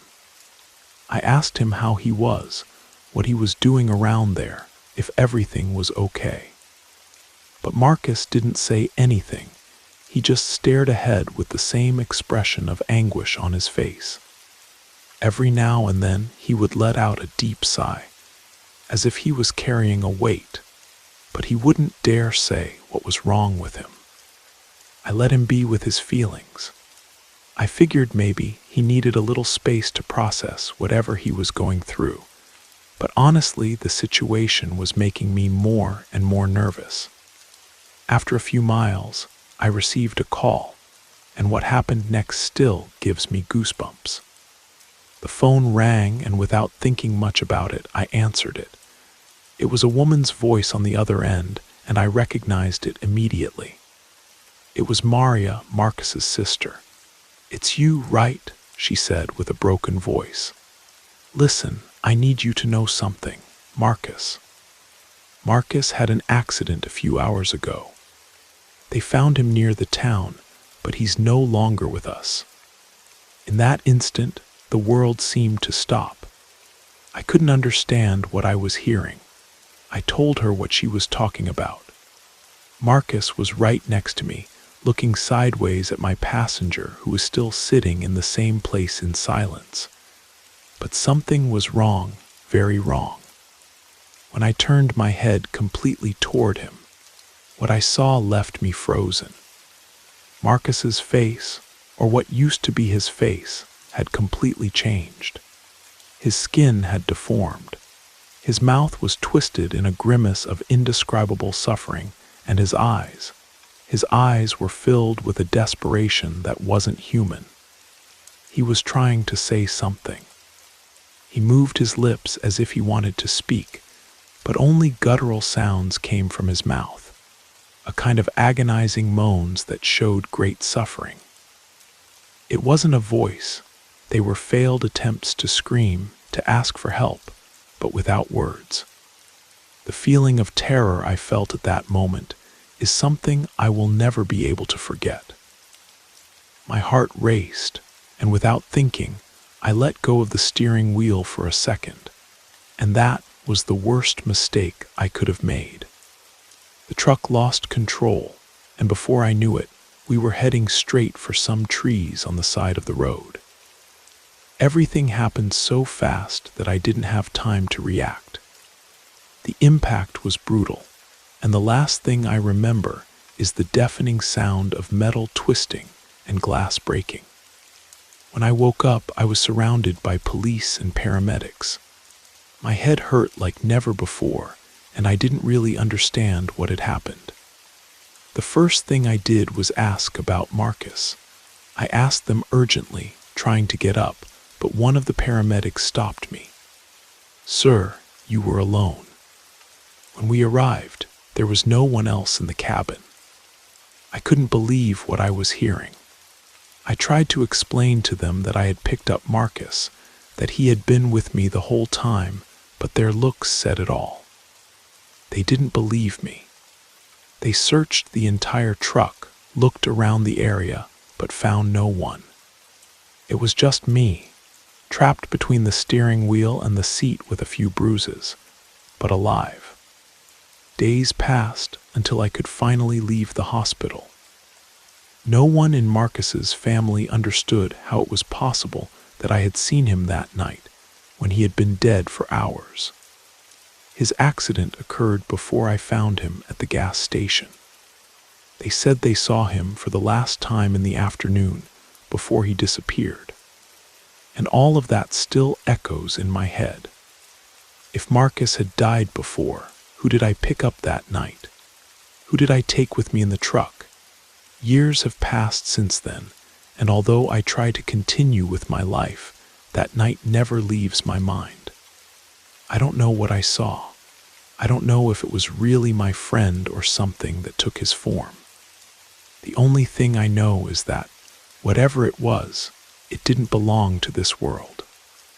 And although he's no longer here to say it, I feel that somehow Marcus was asking me for help. But I couldn't understand it until it was too late.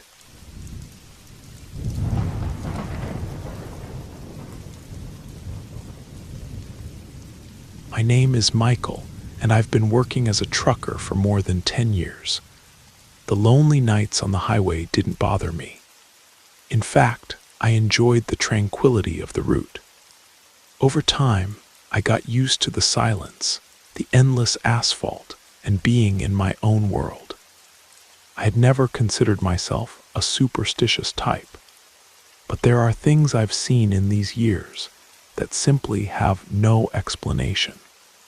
The story I'm going to tell is one of those things I prefer not to remember, but that always comes back to my mind when I'm alone, driving at night. That time, I was doing a long route, one of those that seem eternal, from the north to the south of the country. It was one of those early mornings when the highway seems infinite and fatigue makes it very difficult to drive. My only company was the sound of the engine and the creaking of the cargo behind me. There were no cars in sight or city lights on the horizon, just the darkness and the reflection of my truck's lights on the road. Everything was going normally until, on one of the curves, something caught my attention. It was something subtle, something I barely noticed out of the corner of my eye, a shadow in the passenger side mirror. At first, I didn't give it the slightest importance. I thought it was simply some strange reflection or something my mind thought it saw. But then I wasn't so sure. Every time I took a curve or a light change, that shadow seemed to move as if something was there in the passenger seat. I tried to ignore it, thinking that if I focused only on the road, the discomfort of hallucinating from fatigue would pass. But it wasn't like that. The more I thought about it, the clearer it became that it wasn't a simple reflection. That shadow had shape, a barely distinguishable silhouette, like that of a person sitting. That's when I started to get nervous. My mind tried to find a logical explanation. It must be fatigue or maybe some stain on the glass, but the feeling of discomfort didn't disappear. On the contrary, the more explanations I began to think of while driving, the more present the sensation became. My hands started to sweat, and although I tried to stay calm, the feeling that something was in the passenger seat became more present. Minutes passed that felt like hours to me. I began to think about all those stories I had heard from fellow drivers, things I never believed at all. But when you're alone, in the darkness of the early morning, with that presence beside you, doubts become reality. I no longer knew if I was losing my mind from fatigue or if there really was something with me. But then that's when I heard it, a light whisper, as if someone was talking right next to me. At first, I couldn't understand it. It was almost a murmur. I didn't want to turn my head. Something inside me told me that if I did, I would see something I wasn't prepared to face. I just kept looking ahead, trying to maintain concentration on the road, but the whisper repeated. They weren't clear words, but they weren't normal sounds either. It was as if something was trying to speak, but in such an unnatural way that it couldn't be understood. At that moment, I felt a cold that ran through my entire body. It wasn't normal cold, it wasn't the early morning air. It was something deeper, more disturbing, as if the presence I felt beside me was trying to get into my mind, as if it knew I had noticed it. I accelerated, wanting to leave that feeling behind, but the whisper didn't stop. Finally, I managed to see a gas station in the distance. I stopped the truck as quickly as I could and got out of the cabin, breathing the cold, early morning air, trying to calm down. My heart was still beating fast, and I felt ridiculous for getting scared like that. I thought maybe it had just been my mind that made me hallucinate all that. After a few minutes, when I thought I had calmed down a bit, I decided I should continue on my way. I approached the truck, looked inside from the outside, and everything seemed normal. I opened the passenger side door, and when I got closer to check the interior, the seat was covered with stains. They were like footprints, as if someone had been sitting there but dirty, with dirt or dust everywhere. At that moment, my whole body froze. There was no logical explanation for those marks. I slammed the door shut, walked away from the truck, and entered the station store. I stayed there for a while, trying to rationalize what I had just seen. I didn't talk to anyone. I didn't want them to think I was crazy. But deep down I knew there had been something in that seat. Something that was beyond my understanding. When I finally worked up the courage to return to the truck, I did so with a mixture of fear and resignation. I knew I had to continue with the route, but I also knew I was no longer alone. I don't know what got into my truck, but since that day, every time I take that highway, I avoid looking in the passenger side mirror. I no longer want to know if the shadow is still there, if that presence still accompanies me in silence. When I'm alone on the highway at night, I can't help but think about what that shadow was. I had heard other colleagues tell similar stories, but I had always ignored them. Now I can't stop thinking that maybe that shadow was the soul of someone who died on that highway. Someone who hasn't been able to rest in peace. That's what I prefer to think, because if it's not that, I can only think of something worse. That would have to be a very dark entity to have made me feel that disturbing unease. I don't know. The only thing I know is that since that night, the highway no longer seems as peaceful as before. And every time the silence becomes too heavy, I feel that presence is still there, watching me, filling the atmosphere with a very heavy and negative energy.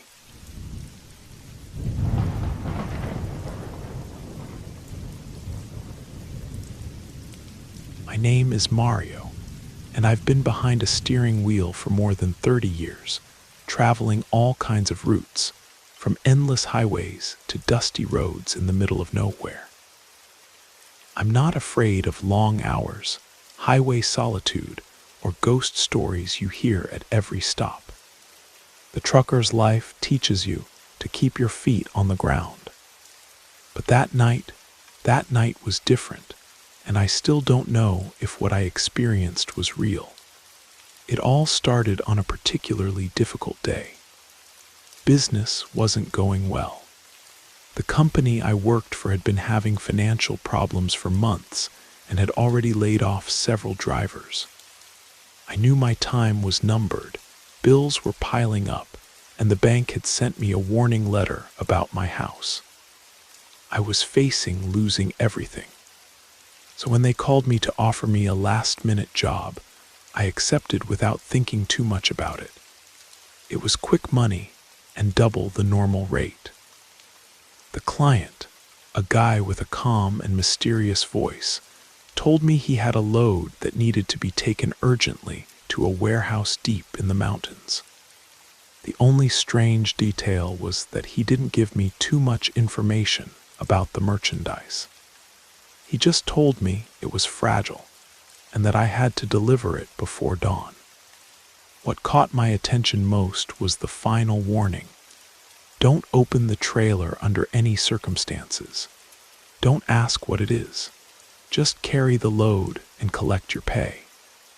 In any other situation, I would have said no. The job reeked of illegality, and I knew something wasn't right, but I was desperate. I needed that money like never before, so I convinced myself that it wasn't my business what I was carrying in the trailer. The pay was too good, and in this business, sometimes it's better not to ask questions. I picked up the truck at an abandoned warehouse on the outskirts of the city, a place that already gave me the creeps. The client, a tall, thin man, was waiting for me with a smile that made me uncomfortable, as if he knew something I didn't. He gave me an envelope with half the payment in advance and indicated the route. Remember, don't open the trailer and don't stop more than necessary. Just follow the road. I left shortly before midnight. At first, everything seemed normal. It was a lonely route like many others I had done in my life, and nighttime traffic was scarce. But as I progressed along the highway, I began to notice something strange. A light noise was coming from the trailer. At first, I thought it was the natural movement of the cargo, but as time passed, the noises became more persistent. It was as if something inside the trailer was scratching the walls, trying to get out. I forced myself not to think about it. I knew that if I stopped or tried to inspect, I would break the agreement. So I kept driving, although a strange feeling began to grow in my stomach. I was alone on a dark highway with a load I knew nothing about, and the air inside the cabin felt heavy. It seemed like the cold was getting into my bones, despite the fact that the weather didn't justify that feeling.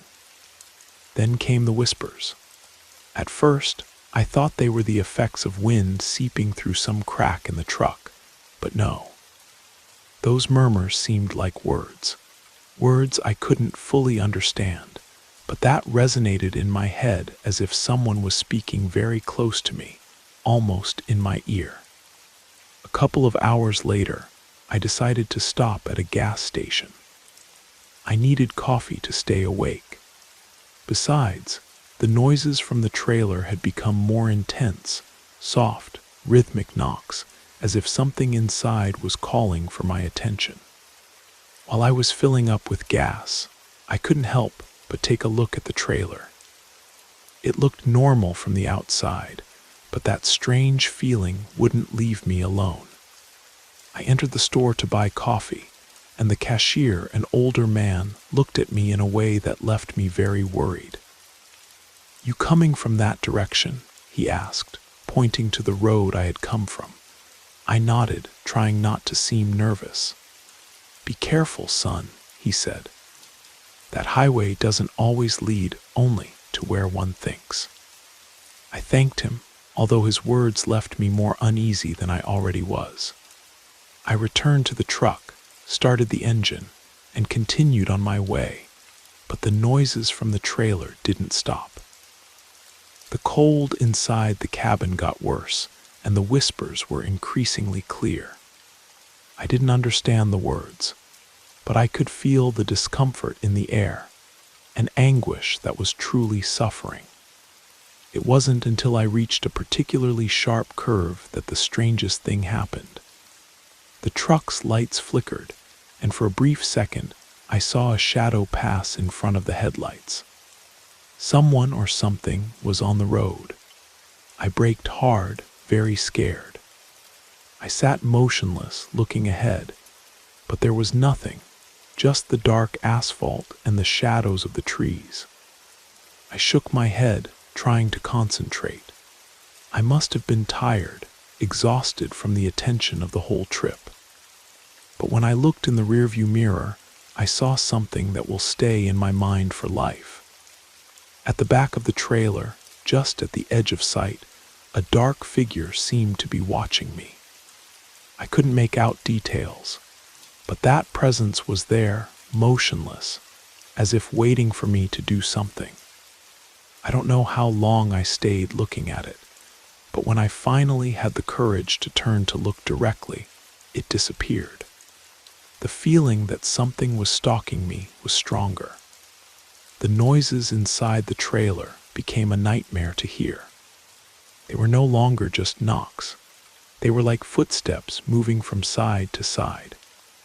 When I finally arrived at the warehouse, an old building half collapsed in the middle of the mountains, I felt a strange relief. I wanted to get rid of that load as soon as possible. The same man who had hired me was waiting for me, smiling again with that expression that made me feel uncomfortable. "Did you hear her?" he asked me without stopping smiling. I froze because I hadn't told him anything about the noises. "Hear what?" I responded, trying to seem indifferent. "The trailer, she sometimes gets restless on long trips." "She?" I asked. The man simply kept smiling and handed me the rest of the payment without saying more. I didn't want to ask any more. I didn't want to know more. I got in the truck and left there as quickly as I could. When I left that warehouse, I felt a mixture of relief and anguish. I had done my job, collected my money, and everything should have been fine, but it wasn't. That trip left me with something more than a paycheck and a bad time. During the following weeks, I couldn't stop thinking about the noises from the trailer, about the whispers I heard during the trip, and especially about that figure I saw through the mirror, that shadow that watched me from the darkness. At first, I tried to ignore it. I wanted to convince myself that it had just been a hallucination, that my mind was confusing me from fatigue. But then strange things started happening. At night in my house, I could hear those same knocks I heard in the trailer. Sometimes, when I turned off the lights, I felt a presence in the room, as if someone was watching me from the darkness. The worst was one night, while I was washing my face in the bathroom. I looked up at the mirror, and for a second I saw something behind me, a dark figure, motionless, exactly like the one I had seen on the road. I didn't want to look again. I closed my eyes, took a deep breath, and when I opened them, it was no longer there. But the fear, that feeling that something wasn't right, hasn't left me since then. I know it sounds crazy, but I have the impression that whatever was in that trailer didn't stay in the mountains. Something evil came with me. Since that trip, I've rejected all suspicious offers, no matter how tempting they seem. Money isn't everything, especially when you feel like something is following you everywhere. Maybe what I carried that night wasn't just illegal merchandise or a simple prohibited load. Maybe without knowing it, I became the transporter of something much darker, something that doesn't belong to this world.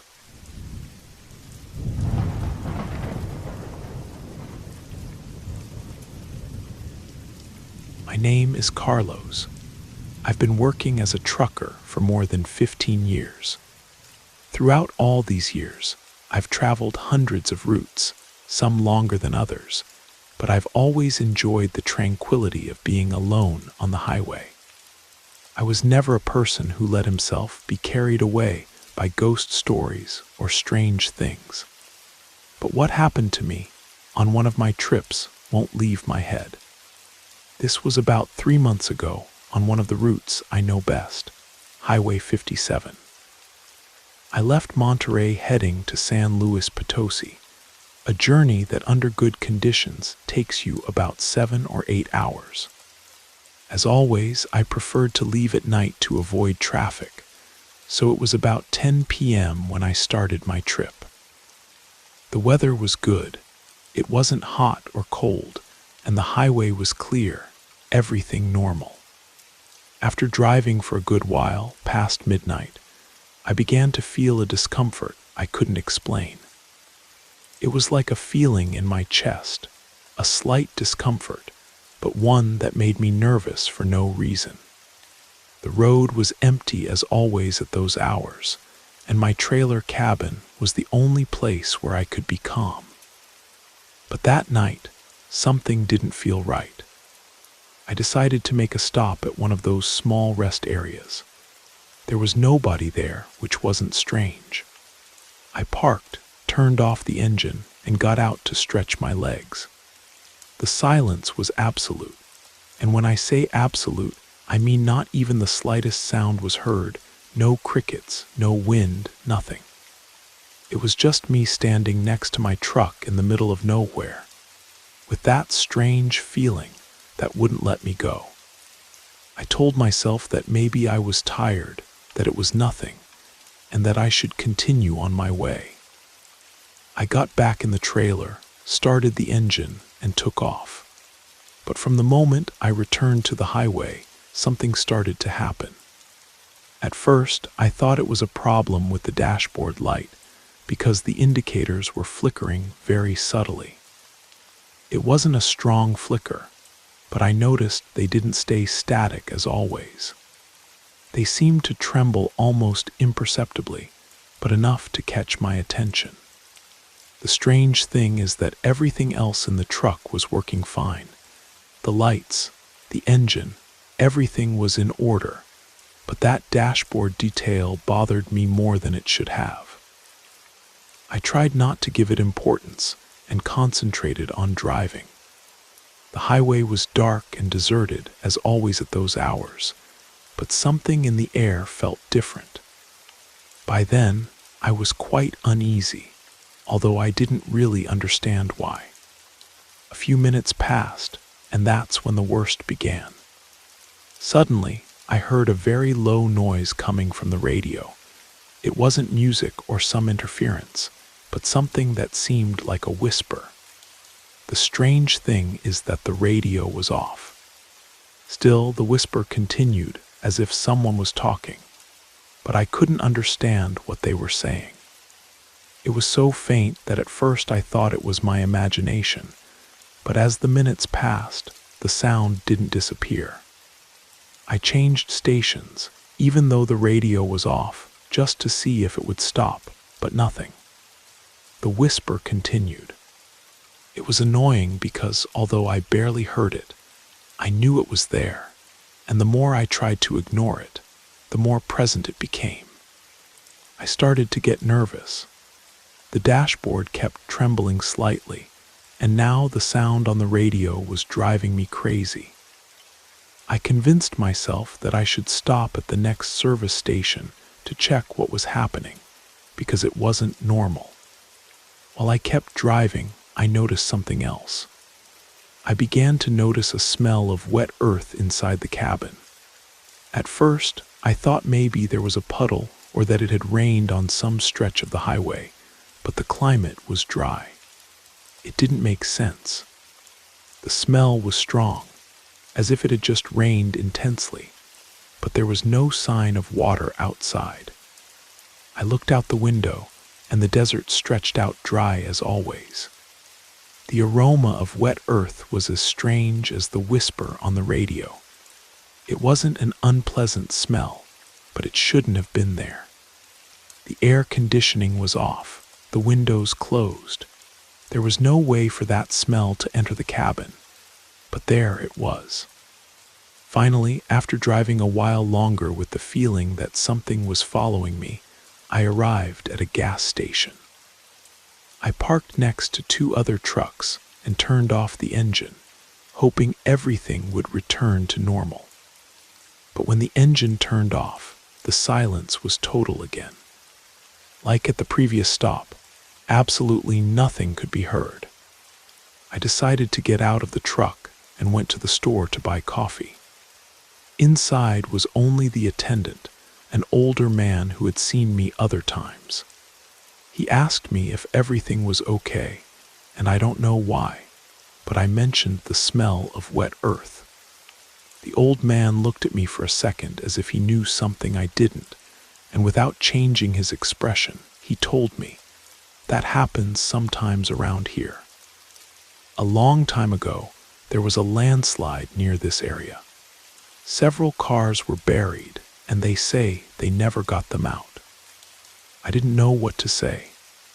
I paid for the coffee and left the store feeling a chill run down my spine. I stayed outside smoking a cigarette, looking at my trailer as if I expected something else strange to happen. But nothing happened. The whisper on the radio had disappeared, and the smell of wet earth had dissipated. But the feeling that something wasn't right was still there. That night, for the first time in years, I decided to sleep with the windows closed and the door well secured with a padlock. I lay down on the cabin bed, and although I was very tired, I couldn't sleep. Every time I closed my eyes, I seemed to hear that whisper again, although I knew it wasn't real. To this day, I don't know what happened that night. I'm not someone who believes in ghosts, but I also can't deny what I felt. And although I've passed through that route many times since then, I've never stopped at that rest area again, and I've never heard that whisper again.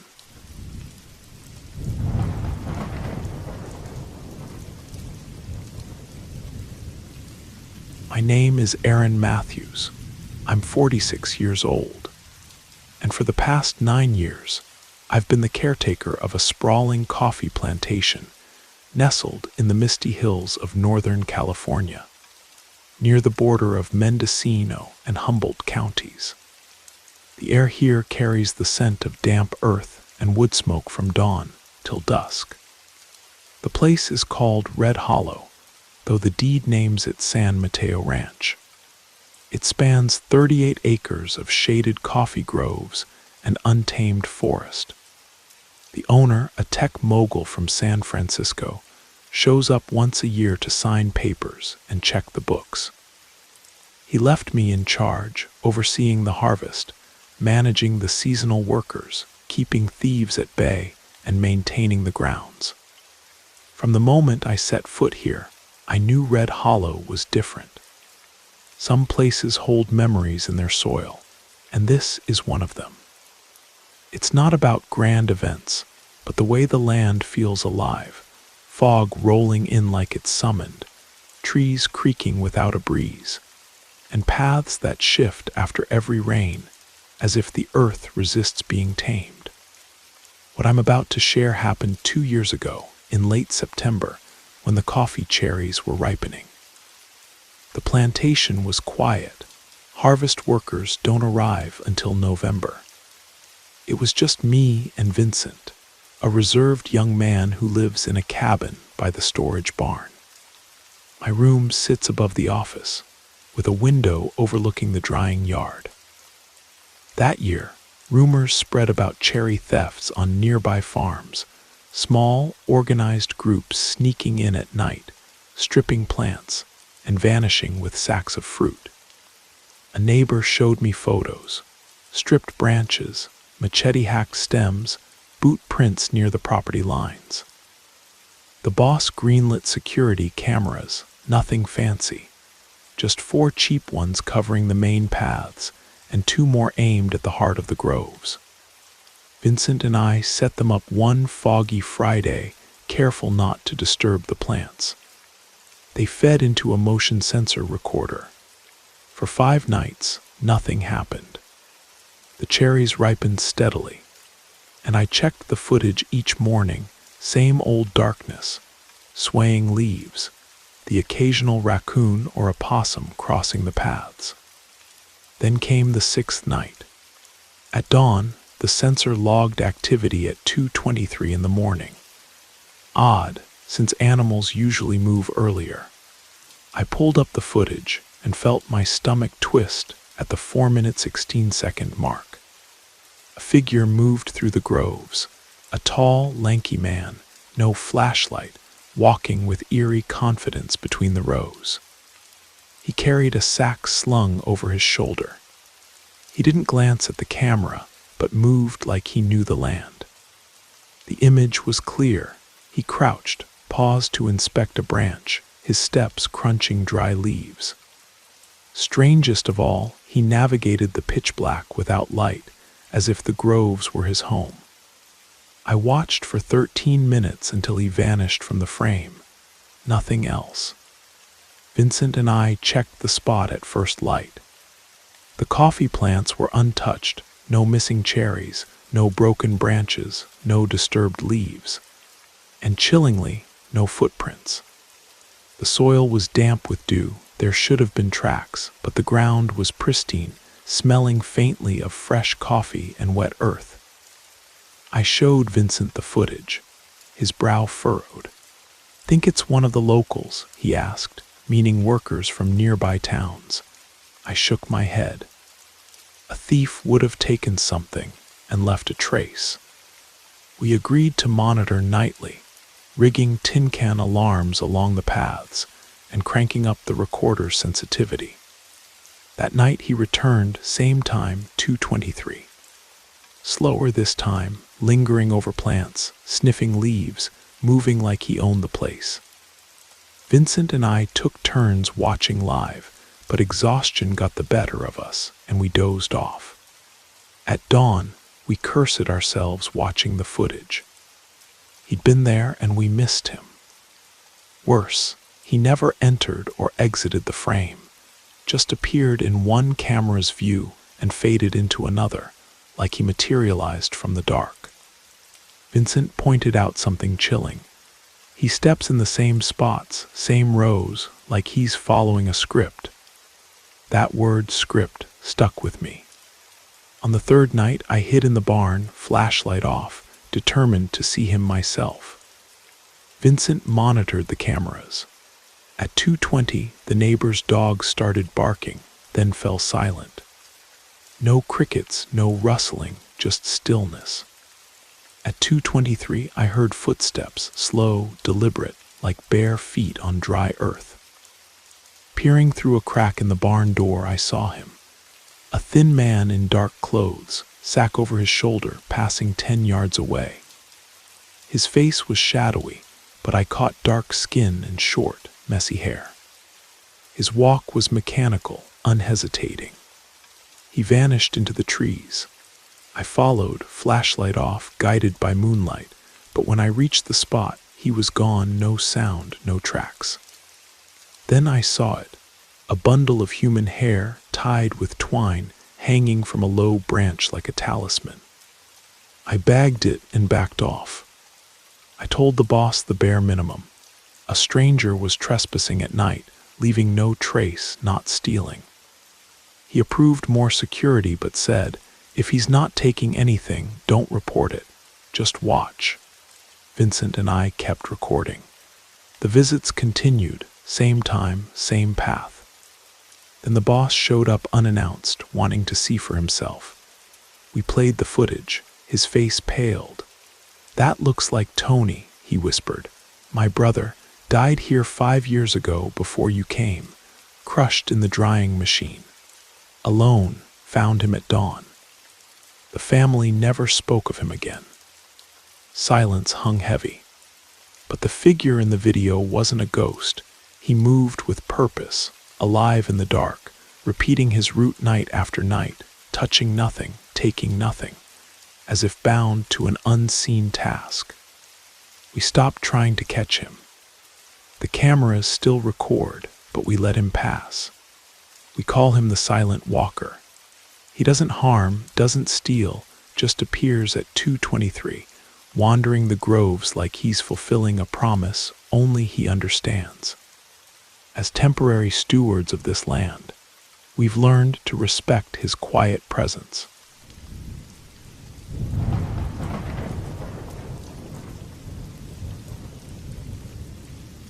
I'm Raymond Archer, 45, and for nearly 9 years, I've worked on a cattle ranch in the remote hills of southern Oregon, near the Klamath River. The place, called Black Valley Ranch, sits between rugged ridges and dirt roads no map bothers to name. You only find it if someone guides you. I got the job through a buddy who vouched for me with the owner, Gerald Tanner, a grizzled rancher, tough but fair, pays on time, expects perfection. I live in a small room by the corrals, like the 3 other workers, each with our own space, key, and routine.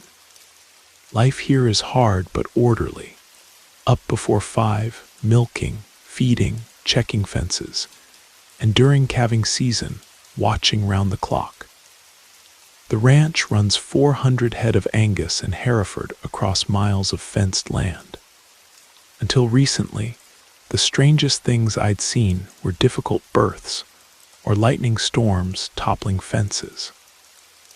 But what happened last January showed me the real danger isn't the land or the livestock, it's people. It started small, a missing calf. It was a Sunday pre-dawn during my night shift watching the pregnant cows. Calving season demands constant vigilance. A cow can deliver alone, but complications can cost you the calf or the mother. I'd done rounds hourly. At 2, all were accounted for.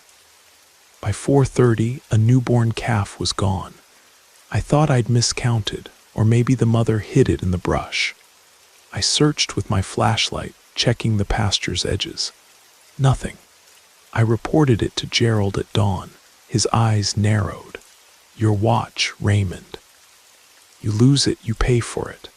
That meant a chunk of my pay. I swallowed my anger and moved on. The next week was quiet, but on a moonless night, something stranger happened. I was on shift again, 1:30 to 3, sitting by the water tank with lukewarm coffee, listening to crickets. All was calm until I heard a metallic clank from the old barns, abandoned structures we rarely used. Thinking it was a loose cow, I grabbed my flashlight and crept over, boots crunching on hard earth. As I neared, I caught a faint whisper, barely audible. I killed the light and peered through a barn slat. There, in the dim, a man crouched over something, wearing a dark hoodie. He wasn't one of our crew. A newborn calf lay bound on a tarp, alive. In his hand gleamed a long, sharp knife, not a tool, but a surgical blade. I froze as he worked with chilling precision, slicing the calf's belly, extracting organs, JAMO, placing them in vacuum-sealed bags. It wasn't slaughter, it was methodical, clean. He wiped the blade, packed the bags in a backpack, and slipped out the back with calm steps. I said nothing that night, afraid they'd think me crazy or complicit. But another calf vanished the next day, healthy, newborn, gone without a trace. I asked Hilario, a 20-year veteran of the ranch, about it. He stared, then said, "Nobody goes in those old barns, not even Gerald." "Stay out of it." His words burned into me. The next night, I hid behind hay bales near the barns, knife in pocket, flashlight off. At 2:30, I saw him. A shadow moving through the trees, same hoodie, followed by a shorter figure with a toolbox. Inside the barn, I heard chains, murmurs, the knife's click, and low laughter like they enjoyed it. I couldn't hold back. "Who's there?" I shouted, flashing my light. Silence. The barn was empty, but on the floor lay a plastic case labeled veterinary biomaterial, not for human use, containing blood-filled bags and a metal organ container. I bagged it and ran. At dawn, I showed Gerald. He didn't flinch. "Where'd you find this?" I told him everything. His voice was cold. "Stay out of the old barns, that's not your business," I pressed. "They're killing animals." He cut me off. "Not theft, a deal, with people you won't understand." I was stunned. "Keep your hours, Raymond. Don't snoop at night." Sleep evaded me for days. The ranch felt rotten, complicit. Then a new worker, Jesse from Idaho, disappeared. He was curious, always asking questions. He'd seen the shadows, planned to record them. His stuff was left behind, blanket folded, lunch on the table. They said he stole a horse and fled. I knew better. He'd seen too much. I left the next week, taking my things and catching a bus to Portland. I told my sister I quit because the work was tough. I didn't mention the shadows, the deals, the calculated cruelty. Now I work at a scrapyard, earning less but sleeping soundly. Black Valley isn't just cows and grass. It's a place of silent packs where unnamed figures operate in the dark. The silence there isn't natural, it's bought, and no one rests easy within its borders.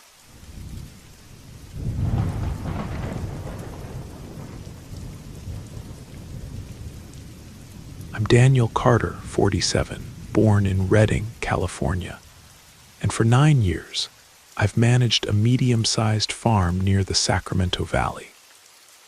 Called Green Haven, it grows almonds, walnuts, and some seasonal vegetables for local markets. The 30-acre spread includes 3 farmhouses, an old well, storage sheds, and patches of wild land. When I arrived in 2015, the place was a mess, books in disarray, workers directionless. I rebuilt it from the ground up, keeping records, hiring hands, setting planting and irrigation schedules, and balancing the budget. Seeing the land thrive filled me with pride. We had 12 full-time workers and extra hands during harvest. I lived in the main house near the entrance. The owner, a retired architect from Sacramento, visited monthly, giving me free rein as long as the numbers added up. They did until last year. In mid-2024, during the second inventory check, I noticed missing items, 2 irrigation hoses and a drum of fertilizer. I figured someone misplaced them, but the head field worker, Arthur, swore he hadn't touched them. I let it slide, mistakes happen. Then 3 pesticide boxes vanished, followed by 10 bags of compost, and by August, nearly 100 gallons of fuel. This wasn't an error. I started a secret log, tracking every item. For 2 months, I said nothing, just watched. One night, a loud bang on my door woke me. I grabbed my flashlight, expecting a worker. No one was there, just a note on the mat. "Stop counting, it's not worth it." Unsigned, scrawled in tight script. I stayed up all night, rifle by my side. The farm no longer felt safe.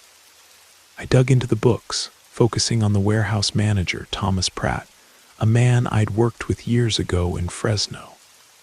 He was reliable, quiet. But my log showed discrepancies, wrong dates, duplicate entries, unapproved withdrawals. I confronted him in my office, door locked, papers spread out. "This isn't carelessness, Thomas. It's systematic." He stared at the floor, then confessed. For over a year, 3 workers, including the driver, Victor, and irrigation chief, Philip, had been stealing small batches of supplies, selling pesticides locally and fuel to a nearby shop. Tools disappeared too.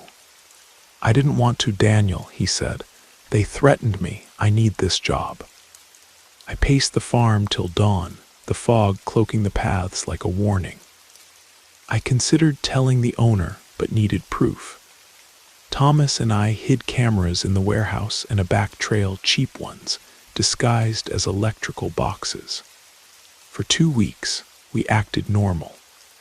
On October 11th, at 3:42 in the morning, the cameras caught Victor and Philip loading a fuel drum and 3 sacks into a beat-up truck with no plates. Their faces were clear. The owner arrived 2 days later. I showed him the footage. He called a meeting in the yard, his voice icy. Trust is broken. No excuses. Victor, Philip, and a helper, Emmett, were fired on the spot. 2 weeks later, someone torched a fertilizer shed at night. The watchman caught it early. No one was hurt. The sheriff's department took a report, checked the cameras, found nothing. The message was clear. Doing the right thing didn't end it. The owner bolstered security, sealed the back trail, added lights, hired a new field chief from Davis. He asked if I'd stay. I hesitated but agreed. This farm is part of me. I couldn't abandon it. I count every item now, not out of distrust but clarity. Sometimes I see lights in the distant fields at night, but my hand doesn't shake. Silence, not theft, is the real poison. I'll never stay quiet again.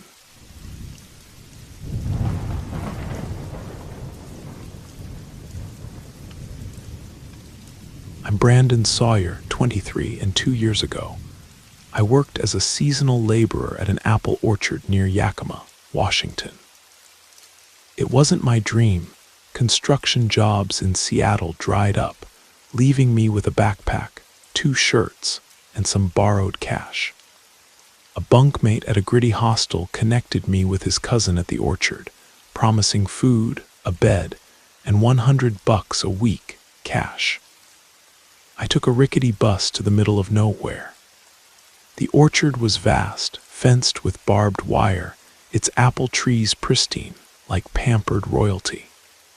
The main house sat on a hill, off limits to us.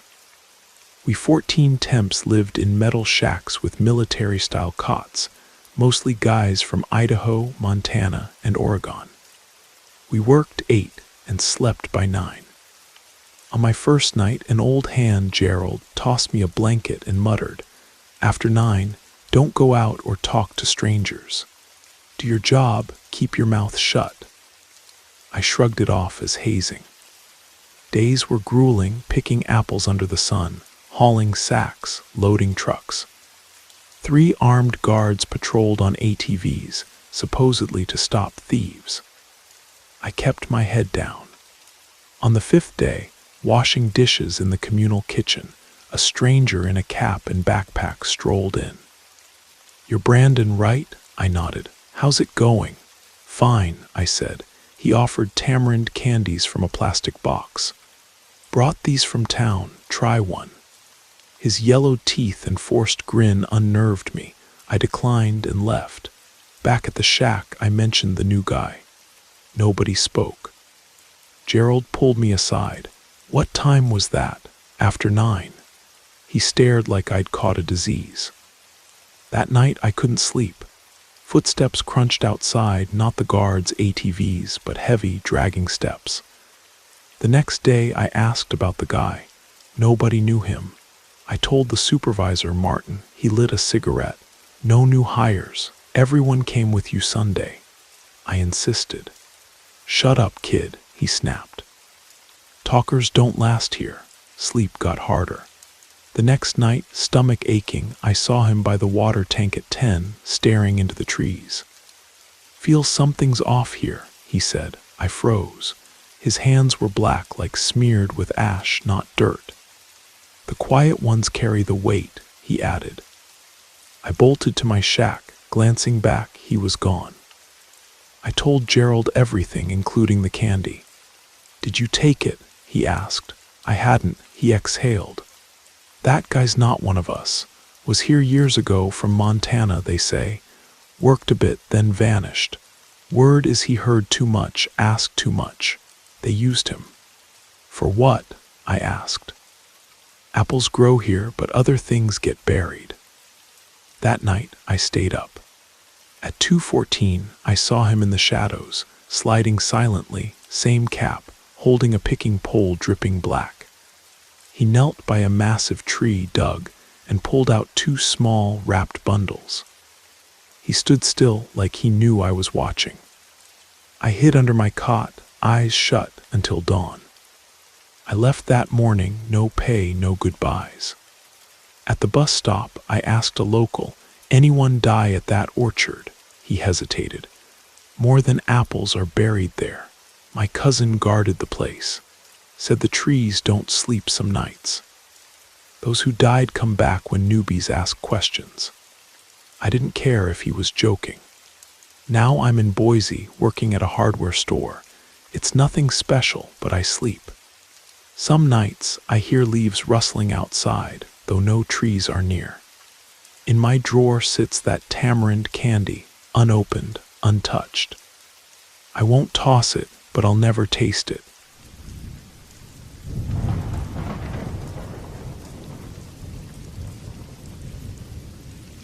I'm Oliver Lane, 45. And a little over a year ago, I inherited an old farm in the hills of northern New Mexico, near the Taos Plateau. The place, called Pine Ridge, was my great-uncle Peter Larson's, a loner who died childless and friendless. A lawyer from Santa Fe tracked me down. My mom pushed me to check it out, saying Pine Ridge was once a thriving coffee farm. She called Peter eccentric, but her tone hinted at something darker: fear, maybe respect. I didn't pry. Living in a cramped Denver apartment, I saw a chance to start over, grow coffee, maybe open a rustic B&B. Naive maybe, but tempting. The farm was a 5-hour drive from civilization, down a winding dirt road through sagebrush and pinon. No cell signal past the last village. The main house was weathered wood and adobe, its tile roof crumbling, with wide porches facing the fields. An old well boarded up sat overgrown in the back, near a low hill of twisted junipers. I hired 3 locals from Taos: Lazaro, a young guy in his 30s, Simon, a gruff, deep-voiced man, and Carla, a wiry older woman, quiet but sharp. They claimed to know the land and worked without complaint, cleaning the house, clearing brush, and checking the well. The first week was brutal, hauling debris, sweeping out bats, scrubbing floors. At night, we ate by a fire pit, Carla cooking cornbread, Simon spinning tales of ghost lights and bottomless caves. Lazaro laughed them off, joking about turning the house into a hipster retreat. But one night he said, "This land used to swallow things." Nobody laughed. "What things?" I asked. "Tools, chickens, even bigger stuff," he said. Carla's lips tightened. Simon walked off. I let it go. 3 weeks in, on a scorching Wednesday, I returned from town with supplies to find Lazaro gone. Carla and Simon sat silently in the shade. "Where is he?" I asked. Carla shook her head. "He went to check the other well early, before you left." "What other well?" Simon spoke up. "Behind the hill. Peter sealed it years ago. Nobody goes there." "Why didn't you tell me?" I snapped. Carla's eyes were heavy. "Some questions aren't worth asking." I was furious, but stopped by their weary resignation. "What do we do?" I asked. "Wait," Simon said. "If he comes back, he comes back." 3 days passed. No Lazaro. The Taos police brushed it off. No formal complaint, probably ran off. I knew better. I begged Carla and Simon to search the hill. They refused. "That place is off limits," Simon said. "Peter tried messing with it. Didn't end well." Sleepless, I grabbed a flashlight and machete at dawn and hiked to the hill. The path was overgrown, the soil soft, unsteady. I found it, a jagged, wide hole, not a proper well, like the ground had collapsed. At the edge lay scraps: Lazaro's red bandana, a rusted nail, his boot. No blood, no struggle, just absence. The ground quivered faintly, like it breathed. I ran back. Simon was waiting. "You went to the hole, didn't you?" I nodded. "What is it?" "Where they buried what shouldn't be," he said. "Your uncle wasn't crazy, he was careful. What's down there isn't meant to move." That night, Carla told me the story. In the 70s, Peter let someone dig on his land near the border, hunting artifacts, gold, who knows. They found something else, something not dead. "Not a creature or ghost," she said. "It's the earth itself. It moves, swallows, holds." I laughed, feeling foolish. "The ground ate him." "What else explains it?" she replied. Weeks later, no one came for Lazaro. His family, used to loss, stayed quiet. I sealed the hill's paths with fences and trees, avoiding it. Simon and Carla left months later, no reasons given. I'm alone now. The house is fixed, the well works, the coffee grows, but the hole remains. At night, when it's quiet, I hear it, a faint shift like the land breathing. I put up a sign, "No entry, don't search, don't dig." It's not for the curious, it's for those who inherit what they can't fathom.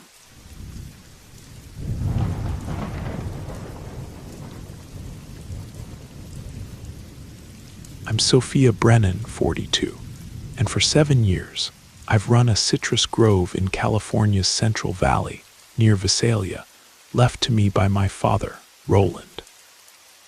Born and raised here, I learned to spot a ripe lemon by its stem.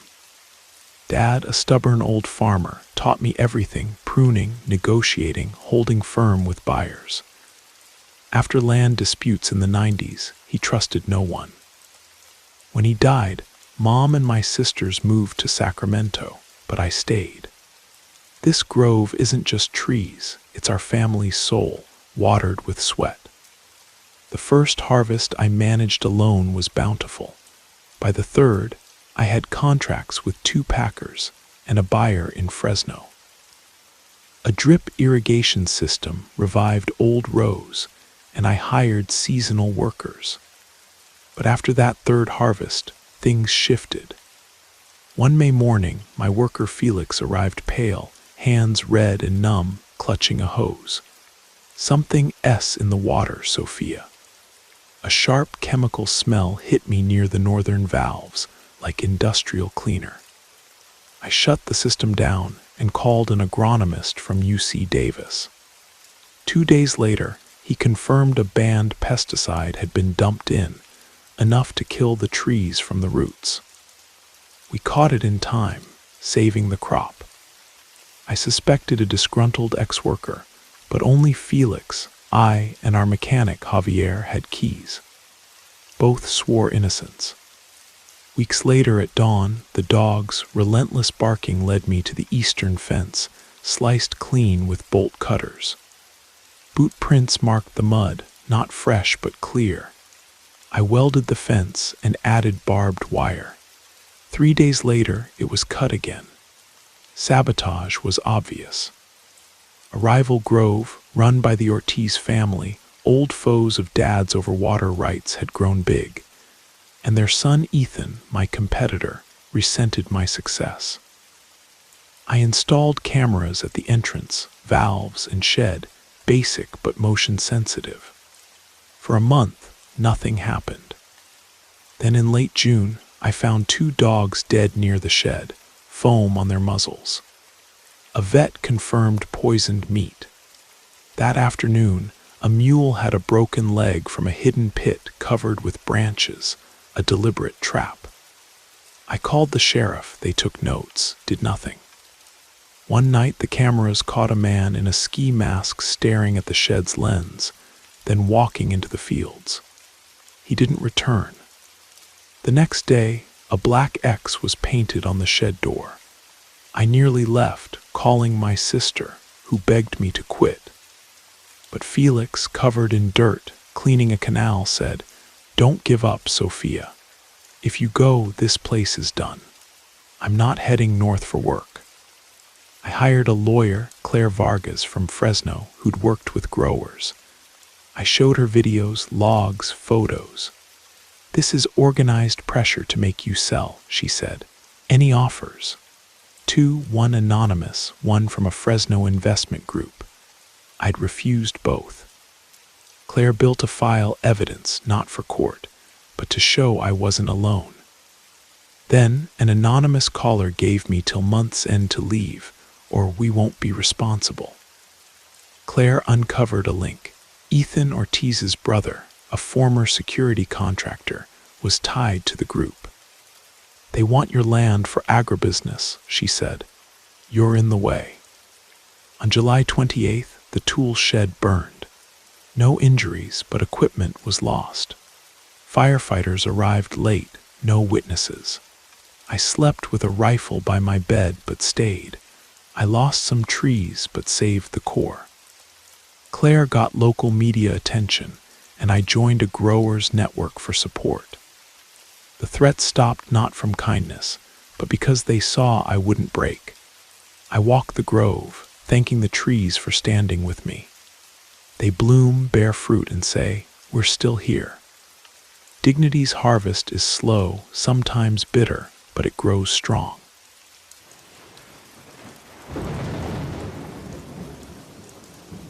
You made it to the end of the stories. That means it's the perfect time to subscribe so you don't miss future episodes. And if you haven't already, leave a like and drop a comment. I'd love to hear your thoughts. Have a great time relaxing, and good night.